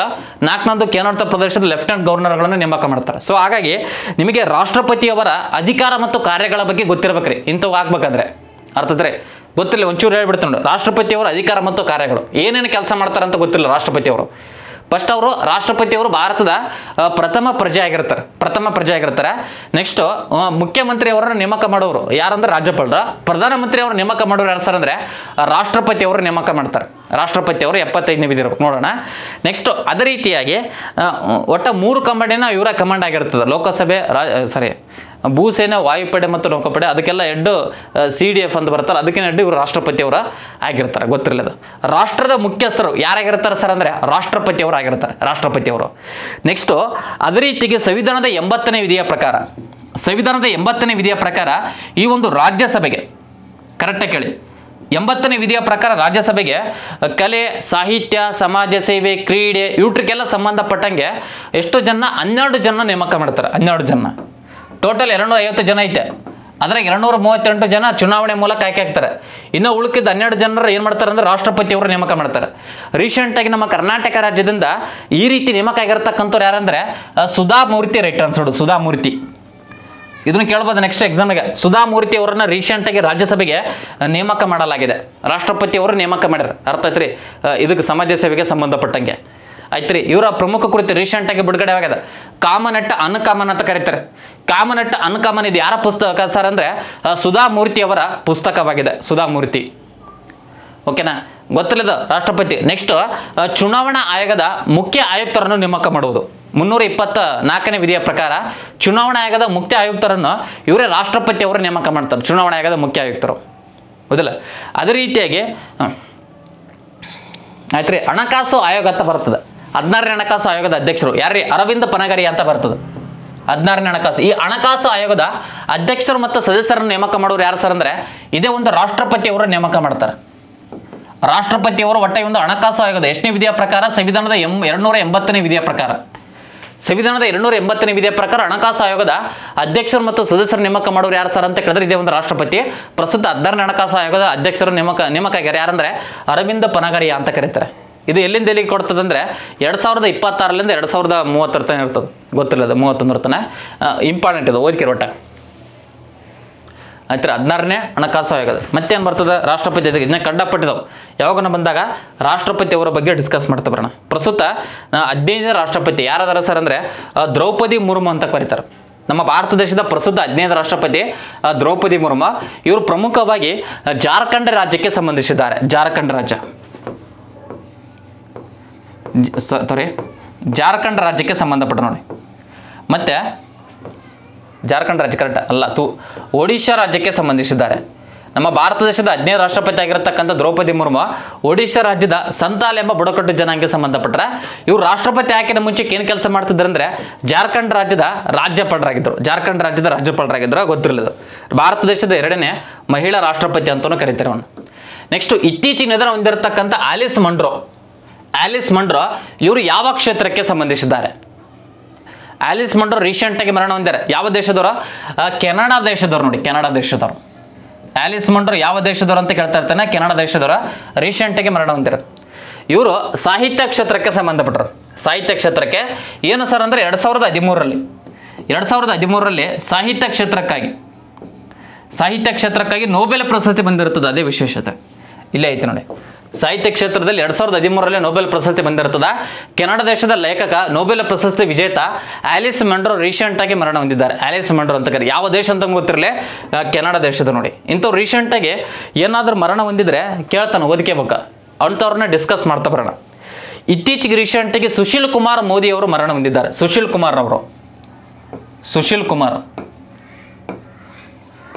ಕುಮಾರ್ ಮೋದಿ ರೀಸೆಂಟಾಗಿ ಮರಣ ಹೊಂದಿದ್ದಾರೆ. ಇವರು ಏನು ಸರ್ ಅಂದರೆ ಬಿಹಾರದ ಮಾಜಿ ಮುಖ್ಯಮಂತ್ರಿ ಆಗಿದ್ದರು. ಬಿಹಾರದ ಮಾಜಿ ಸಿ ಎಂ ಆಗಿದ್ದರು. ಯಾರು? ಸುಶೀಲ್ ಕುಮಾರ್ ಮೋದಿ ರೀಸೆಂಟಾಗಿ ಮರಣ ಹೊಂದಿದ್ದಾರೆ. ಯಾವ ಕ್ಷೇತ್ರ ಅಂತ ಕೇಳಿದ್ರೆ ರಾಜಕೀಯ ಕ್ಷೇತ್ರಕ್ಕೆ ಸಂಬಂಧಪಟ್ಟರು ಸುಶೀಲ್ ಕುಮಾರ್ ಮೋದಿ. ಇತ್ತೀಚೆಗೆ ರೀಸೆಂಟಾಗಿ ಅದು ಆಲಿಸ್ ಮಂಡ್ರೋ ಸಾಹಿತ್ಯ ವಿಭಾಗದಲ್ಲಿ ನೊಬೆಲ್ ಪ್ರಶಸ್ತಿ. ಇತ್ತೀಚೆಗೆ ರೀಸೆಂಟಾಗಿ ಫ್ಯಾಲಿಸಾಮ್ ನಾರಿಮನ್ ಅಂತ ಬರ್ತಾರೆ. ಫ್ಯಾಲಿಸಾಮ್ ನಾರಿಮನ್ ಇವರು ರೀಸೆಂಟಾಗಿ ಮರಣ ಹೊಂದಿದ್ದಾರೆ. ಇವರು ಪ್ರಮುಖವಾಗಿ ಖ್ಯಾತ ನ್ಯಾಯವಾದಿ. ನೋಡಿ, ಖ್ಯಾತ ನ್ಯಾಯವಾದಿ ಅಂತ ಕರೀತಾರೆ. ಯಾವ ಕ್ಷೇತ್ರ ಅಂತ ಕೇಳ್ತಾನೆ, ಇಂಥವನ್ನೇ ಕೇಳೋಣ ಬೇಕಿದ್ರೆ ತೆಗೆದು ನೋಡ್ರಿ. ಫ್ಯಾಲಿಸ್ ನಾರಿಮನ್ ಖ್ಯಾತ ನ್ಯಾಯವಾದಿ. ಇತ್ತೀಚೆಗೆ ರೀಸೆಂಟಾಗಿ ಆಂಡ್ರಿಸ್ ಬ್ರಮೆ ಅವರು ಮರಣ ಹೊಂದಿದ್ದಾರೆ. ಆಂಡ್ರಿಯನ್ ಬ್ರಮೆ ಅಂತ ಕರೀತಾರೆ. ಆಂಡ್ರಿಯನ್ ಬ್ರಮೆ ಅವರು ಮರಣ ಹೊಂದಿದ್ದಾರೆ. ಇವರು ಏನು ಸರ್ ಅಂದರೆ ಫುಟ್ಬಾಲ್ ಆಟಕ್ಕೆ ಸಂಬಂಧಿಸಿದ್ದಾರೆ. ಇವರು ಪ್ರಮುಖವಾಗಿ ಯಾವ ಆಟ ಅಂತ ಕೇಳ್ತಾನೆ, ಫುಟ್ಬಾಲ್ ಆಟ. ನೋಡಿ, ಫುಟ್ಬಾಲ್ ಆಟಕ್ಕೆ ಸಂಬಂಧಿಸಿದ್ದಾರೆ. ಜರ್ಮನಿಯ ದಂತಕತೆ ಅಂತಾನೂ ಕರೀತಾರೆ ಇವನು, ಆಂಡ್ರಿಯಂ ಬ್ರೊಮೆ ಅವರು, ಜರ್ಮನಿಯ ದಂತಕತೆ. ಇತ್ತೀಚೆಗೆ ರೀಸೆಂಟಾಗಿ ದತ್ತಾಜಿರಾವ್ ಇವರು ಮರಣ ಹೊಂದಿದ್ದಾರೆ. ದತ್ತಾಜಿ ರಾವ್ ರವರು ಸಮಿತಿಗೆ ಮರಣ ಹೊಂದಿದ್ದಾರೆ. ಇವರು ಪ್ರಮುಖವಾಗಿ ಕ್ರಿಕೆಟ್ ಆಟಕ್ಕೆ ಸಂಬಂಧಿಸಿದ್ದಾರೆ. ನೋಡಿ, ಕ್ರಿಕೆಟ್ ಆಟಕ್ಕೆ ಸಂಬಂಧಿಸಿದ್ದಾರೆ. ಗೊತ್ತಿಲ್ಲ, ನಮ್ಮ ಭಾರತ ದೇಶದ ಕ್ರಿಕೆಟ್ ಆಟಗಾರ ದತ್ತಾಜಿರಾವ್. ಇತ್ತೀಚೆಗೆ ರೀಸೆಂಟಾಗಿ ಮೈಕೋ ಫ್ರಾಕ್ಟರ್ ಅಂತ ಬರ್ತದೆ, ಮೈಕೋ ಫ್ರಾಕ್ಟರ್ ಅವರು ಮರಣ ಹೊಂದಿದ್ದಾರೆ. ಇವರು ಪ್ರಮುಖವಾಗಿ ದಕ್ಷಿಣ ಆಫ್ರಿಕಾದ ಕ್ರಿಕೆಟ್ ಆಟಗಾರ, ರೀಸೆಂಟಾಗಿ ಮರಣ ಹೊಂದಿದ್ದಾರೆ. ಮೈಕೋ ಫ್ರಾಕ್ಟರ್ ದಕ್ಷಿಣ ಆಫ್ರಿಕಾದ ಕ್ರಿಕೆಟ್ ಆಟಗಾರ. ಯಾವ ಕ್ರೀಡೆ ಅಂತ ಗೊತ್ತಿರಲಿಲ್ಲ, ಕ್ರಿಕೆಟ್ ಆಟಕ್ಕೆ ಸಂಬಂಧಪಟ್ಟ ಕ್ರಿಕೆಟ್ ಆಟಕ್ಕೆ. ಇತ್ತೀಚೆಗೆ ರೀಸೆಂಟಾಗಿ ಫ್ಯಾಮಿಲಿ ನರಿಮನ ನ್ಯಾಯವಾದಿ, ಸಂವಿಧಾನ ತಜ್ಞ ಅಂತಾನು ಕರೀತಾರೆ. ರೀಸೆಂಟಾಗಿ ಮರಣ ಹೊಂದಿದ್ದಾರೆ. ರೀಸೆಂಟಾಗಿ ಕೆ ಶಿವರಾಮ್ ರವರು ಮರಣ ಹೊಂದಿದ್ದಾರೆ. ಕೆ ಶಿವರಾಮ್ ಇವರು ಇಂಪಾರ್ಟೆಂಟ್. ಕೆ ಶಿವರಾಮ್ ಏನು ಸರ್ ಅಂದರೆ, ಈ ಒಂದು IAS ಪರೀಕ್ಷೆಯನ್ನು ಕನ್ನಡದಲ್ಲಿ ಪಾಸ್ ಮಾಡಿರ್ತಕ್ಕಂಥ ಮೊದಲ ವ್ಯಕ್ತಿ ಕೆ ಶಿವರಾಮ ರೀಸೆಂಟಾಗಿ ಮರಣ ಹೊಂದಿದ್ದಾರೆ. ಇವರು ನಟ, ರಾಜಕೀಯ, ಒಂದು ಸ್ವಲ್ಪ ಕೃತಿ ಬರೀತಿದ್ದ, ಸಾಹಿತಿ. ಓಕೆನಾ, ಇವಕ್ಕೆಲ್ಲ ಸಂಬಂಧಪಟ್ಟಿದ್ದಾರೆ. ಕೆ ಶಿವರಾಮ, ಬಾ ಮಲ್ಲೆ ಮಧುಚಂದ್ರಿಕೆ ಪಿಕ್ಚರ್ ನೋಡ್ರಿ, ನಟ ಆಗಿರ್ತಾನೆ, ಎಷ್ಟು ಚಂದ ಪಿಕ್ಚರ್ ಅದು. ಕೆ ಶಿವರಾಮ್ ಅಂತ ಕರೀತಾರೆ. IAS ಅನ್ನು ಕನ್ನಡದಲ್ಲಿ ಪಾಸ್ ಮಾಡ್ಯಾರಂತ ಇವರು. ರೀಸೆಂಟಾಗಿ ಮರಣ ಹೊಂದಿದ್ದಾರೆ, ಗೊತ್ತಿರಲಿಲ್ಲ. ಇತ್ತೀಚೆಗೆ ರೀಸೆಂಟಾಗಿ ಬಿಯಾನ್ ಮಲ್ಡ್ರೋನಿ, ಕರೆಕ್ಟಾಗಿ ಕೇಳ್ರಿ, ಬಿಯಾನ್ ಮೆಲ್ಡ್ರೋನಿ ಅಂತ ಬರ್ತಾರೆ, ಮೆಲ್ಡ್ರೋನಿ. ಇವರು ಮರಣ ಹೊಂದಿದ್ದಾರೆ. ಇವರು ಕೆನಡಾ ದೇಶದ ಮಾಜಿ ಪ್ರಧಾನಮಂತ್ರಿ ಆಗಿದ್ರು. ಬಿಯಾನ್ ಮಲ್ಡ್ರೋನಿ ಕೇಳಿದ್ರೆ ಕೆನಡಾ ದೇಶದ ಮಾಜಿ ಪಿ ಎಂ ರೀ. ರೀಸೆಂಟಾಗಿ ಮರಣ ಹೊಂದಾರೆ ಬಿಯಾನ್ ಮಲ್ಡ್ರೋನಿ, ಅರ್ಥತ್ರಿ. ಅದೇ ರೀತಿಯಾಗಿ ರೀಸೆಂಟಾಗಿ ಇಲ್ಲಿ ಲೀಲಾವತಿ ಅಂತ ಬರ್ತಾರೆ, ಲೀಲಾವತಿ ಅವರು ಸಮಿತಿಗೆ ಮರಣ ಹೊಂದಾರೆ. ಲೀಲಾವತಿ ಹೌದಲ್ಲ, ಇವರು ಚಲನಚಿತ್ರ ಇದಕ್ಕೆ ಸಂಬಂಧಪಡೋದು. ಓಕೆನಾ, ಸಿನಿಮಾ ಕ್ಷೇತ್ರಕ್ಕೆ ಸಂಬಂಧಪಡೋದು. ಇತ್ತೀಚೆಗೆ ರೀಸೆಂಟಾಗಿ ಇಲ್ಲಿ ದ್ವಾರಕೇಶ್ ಅಂತ ಕರೀತಾರೆ, ದ್ವಾರಕೇಶ್ ಇವರು ಸಮಿತಿಗೆ ರೀಸೆಂಟಾಗಿ ಮರಣ ಹೊಂದಿದ್ದಾರೆ. ಇವರು ಸಮಿತಿಗೆ ಸಿನಿಮಾ ಕ್ಷೇತ್ರಕ್ಕೆ ಸಂಬಂಧಿಸಿದ್ದಾರೆ. ಸಿನಿಮಾ ಕ್ಷೇತ್ರ ಎಕ್ಸಾಮ್ನಿಗೆ ಇಷ್ಟೇ ಕೇಳ್ತಾನೆ. ಇತ್ತೀಚೆಗೆ ಮರಣ ಹೊಂದಿರತಕ್ಕಂಥ ದ್ವಾರಕೇಶ್ ಎಲ್ಲರೂ ಆಗ್ತಾರೆ ಬಿಡೋದನ್ನ, ಪಿಕ್ಚರ್ ನೋಡಿರ್ತಾರೆ. ದ್ವಾರಕೇಶ್ ಇವರು ಸಿನಿಮಾ ಕ್ಷೇತ್ರಕ್ಕೆ ಸಂಬಂಧಪಟ್ಟರೆ ಇದನ್ನ ಆಗ್ತಾರೆ. ಲೀಲಾವತಿ ಸಮಿತಿಗೆ ರೀಸೆಂಟಾಗಿ ಮರಣ ಹೊಂದಿರ, ಅವರು ಸಮಿತಿಗೆ ಸಿನಿಮಾ ಕ್ಷೇತ್ರಕ್ಕೆ ಸಂಬಂಧಪಟ್ಟರೆ. ಕೆ ಶಿವರಾಮ್ ಸಮಿತಿಗೆ ರೀಸೆಂಟಾಗಿ ಮರಣ ಹೊಂದಿರ, ಕನ್ನಡದಲ್ಲಿ IAS ಪಾಸ್ ಮಾಡಿರ್ತಕ್ಕಂಥ ಮೊದಲ ವ್ಯಕ್ತಿ ಅವರು. ಓಕೆನಾ, ಸಿನಿಮಾ, ರಾಜಕೀಯ ಎಲ್ಲದಕ್ಕೆ ಸಂಬಂಧಪಟ್ಟರೆ. ಗೊತ್ತಿಲ್ಲ. ಇತ್ತೀಚೆಗೆ ರೀಸೆಂಟಾಗಿ ಪಿಲೆ ಅಂತ ಬರ್ತಾರೆ. ಪಿಲೆ ಬ್ರೆಜಿಲ್ ದೇಶದ ಪ್ರಖ್ಯಾತ ಫುಟ್ಬಾಲ್ ಆಟಗಾರ ರೀಸೆಂಟಾಗಿ ಮರಣ ಹೊಂದಿದ್ದಾರೆ. ಗೊತ್ತಿರಲಿ, ಕೇಳ್ತಾನೆ. ಆಯ್ತು, ನೆಕ್ಸ್ಟ್ ಕ್ವಶನ್ಸ್ ನೋಡಿ. ಈ ಕೆಳಗಿನವುಗಳಲ್ಲಿ ಯಾವುದು ಶನಿ ಗ್ರಹದ ಉಪಗ್ರಹ ಅಲ್ಲ ಅಂತ ಕೇಳೋಣ. ಈ ಕೆಳಗಿನವುಗಳಲ್ಲಿ ಯಾವುದು ಶನಿ ಗ್ರಹದ ಉಪಗ್ರಹವಾಗಿಲ್ಲ. IAS ಕೇಸ್ ಫ್ರೀ ಕೋಚಿಂಗಲ್ಲಿ ಕೇಳಿರ್ತಕ್ಕಂಥದ್ದು. ಶನಿ ಗ್ರಹದ ಯಾವುದು ಉಪಗ್ರಹ ಆಗಿಲ್ಲ. ನೋಡಿ, ಟೈಟಾನಿಯಾ, ಮೈಮಾಸು, ರೀಹಂಗ್. ಇದಕ್ಕೆ ಸರ್ ಯಾವ್ದು ಉತ್ತರ? ಟೈಟಾನಿಯಾ ರೈಟ್ ಆನ್ಸರ್. ನೋಡಿ, ಟೈಟಾನಿಯಾ ಎನ್ನುವುದು ಶನಿ ಗ್ರಹದ ಉಪಗ್ರಹ ಅಲ್ಲದು. ಯಾವುದರ ಉಪಗ್ರಹ ಸರ್ ಅಂತ ಕೇಳಿದ್ರೆ ಅದು ಯುರೇನಸ್ ಗ್ರಹದ ಉಪಗ್ರಹ. ಯುರೇನಸ್ ಗ್ರಹದ ಉಪಗ್ರಹ ಯಾವುದು ಸರ್ ಅಂತ ಕೇಳಿದ್ರೆ ಟೈಟಾನಿಯಾ ಅಂತ ಕರೀತಾರೆ. ಟೈಟಾನ್ ಅಂದ್ರೆ ಅದು ಶನಿ. ಟೈಟಾನ್ ಮತ್ತು ಟೈಟಾನಿಯಾ ಇವೆರಡು ಕನ್ಫ್ಯೂಸ್ ಆಗ್ಬಿಡ್ತಾರೆ. ಟೈಟಾನಿಯಾ ಅಂತ ಕೇಳಿದ್ರೆ ಯುರೇನಸ್ ಇದು, ಟೈಟಾನ್ ಕೇಳಿದ್ರೆ ಶನಿ ಗ್ರಹದು. ಮತ್ತೆ ಭೂಮಿಯ ರೀತಿಯ ವಾತಾವರಣವನ್ನು ಹೊಂದಿರತಕ್ಕಂಥ ಒಂದು ಉಪಗ್ರಹ ಶನಿ ಗ್ರಹದ. ಭೂಮಿಯ ರೀತಿಯ ವಾತಾವರಣ ಐತಂತೆ ಎಲ್ಲಿ ಯಾವುದಂದ್ರೆ ಟೈಟಾನ್ ಇಸ್ ರೈಟ್. ಟೈಟಾನಿಕ್ ಇರೋರು ನನ್ನ ಚೆಲುವೆ ಯಾಕೆ ಬಂದಂದ್ರೆ ಅದೇ ನೋಡಿ, ಭೂಮಿ ರೀತಿ ವಾತಾವರಣ ಇತ್ತಂತೆ. ಓಕೆನಾ, ಶನಿ ಗ್ರಹದ ಒಂದು ಉಪಗ್ರಹವಾಗಿದೆ ಅದು. ಮತ್ತೆ ಅತಿ ಹೆಚ್ಚು ಅದೇ ಶನಿ ಗ್ರಹ, ಗುರುಗ್ರಹ ಅತಿ ಹೆಚ್ಚು ಉಪಗ್ರಹಗಳನ್ನು ಹೊಂದಿದೆ. ಓಕೆನಾ, ಐಪೋ, ಗ್ಯಾನಿಮೋಡ, ಯುರೋಪಾ ಸೆಂಟಾರಿ ಅವೆಲ್ಲವೂ ಏನಂದ್ರೆ ಗುರುಗ್ರಹದ ಉಪಗ್ರಹವಾಗಿದೆ. ಮತ್ತೆ ಅತಿ ದೊಡ್ಡ ಉಪಗ್ರಹ ಯಾವುದಂತ ಕೇಳೋಣ ಎಕ್ಸಾಮ್ಗೆ. ಯಾವುದು? ಗ್ಯಾನಿಮೋಡ ಅಂತ ಕರೀತಾರೆ. ಗ್ಯಾನಿಮೋಡ ಅದನ್ನ ಒಟ್ಟ ಈ ಒಂದು ಉಪಗ್ರಹಗಳಲ್ಲಿ ಅತ್ಯಂತ ದೊಡ್ಡ ಉಪಗ್ರಹ ಅದು. ನಮ್ಮ ಭೂಮಿಯ ಏಕೈಕ ಉಪಗ್ರಹ ಯಾವುದಂದ್ರೆ ಚಂದ್ರ. ನೋಡಿ, ಚಂದ್ರ ನಮ್ಮ ಭೂಮಿಯ ಏಕೈಕ ಉಪಗ್ರಹ ಯಾವುದು ಸರ್ ಅಂದ್ರೆ ಚಂದ್ರ. ಇದಕ್ಕೆಲ್ಲ ಸಂಶೋಧನೆ ಮಾಡಕತ್ತೀವಿ ನಾವು. ಚಂದ್ರನ 3 ಸಮಿತಿ ರೀಸೆಂಟಾಗಿ ಉಡಾವಣೆ ಆಗ್ಯದ. ನೆಕ್ಸ್ಟ್ ಫೋಬಸ್ ಮತ್ತು ಡಿಬೋಸ್. ಮತ್ತೆ ಡಿಬಾಸ್ ಅಂತ ಹಾಕಿಡ್ರಿ, ಡಿಬಾಸ್ ಅಲ್ಲ, ಫೋಬಸ್ ಮತ್ತು ಡಿಬೋಸ್ ಅದ, ಡಿಬಾಸ್ ಅಲ್ಲ. ಫೋಬಸ್ ಮತ್ತು ಡಿಬೋಸ್ ಇವು ಯಾವುದರ ಉಪಗ್ರಹ ಸರ್ ಅಂತ ಕೇಳಿದ್ರೆ ಇದು ಮಂಗಳ ಗ್ರಹದ ಉಪಗ್ರಹಗಳಾಗಿವೆ. ಮಂಗಳ ಗ್ರಹ ಗೊತ್ತಿರಬೇಕಾದ ಗ್ರಹಗಳಿಗೆ ಸಂಬಂಧಪಟ್ಟಂಗೆ ಮಂಗಳ ಗ್ರಹದ ಉಪಗ್ರಹ ಫೋಬಸ್ ಮತ್ತು ಡಿಬೋಸ್ ಅಂತ ಕರೀತಾರೆ. ಇಂಪಾರ್ಟೆಂಟ್ ಇದೆ. ಮತ್ತೆ ಉಪಗ್ರಹಗಳನ್ನು ಹೊಂದಿಲ್ಲದ ಗ್ರಹಗಳು. ಯಾವ ಸರ್ ಅಂದ್ರೆ ಬುಧ ಮತ್ತು ಶುಕ್ರ. ನೋಡಿ, ಬುಧ ಮತ್ತು ಶುಕ್ರ ಉಪಗ್ರಹಗಳನ್ನು ಹೊಂದಿಲ್ಲದ ಗ್ರಹಗಳಾಗಿವೆ. ಇಂಪಾರ್ಟೆಂಟ್ ಇದೆ.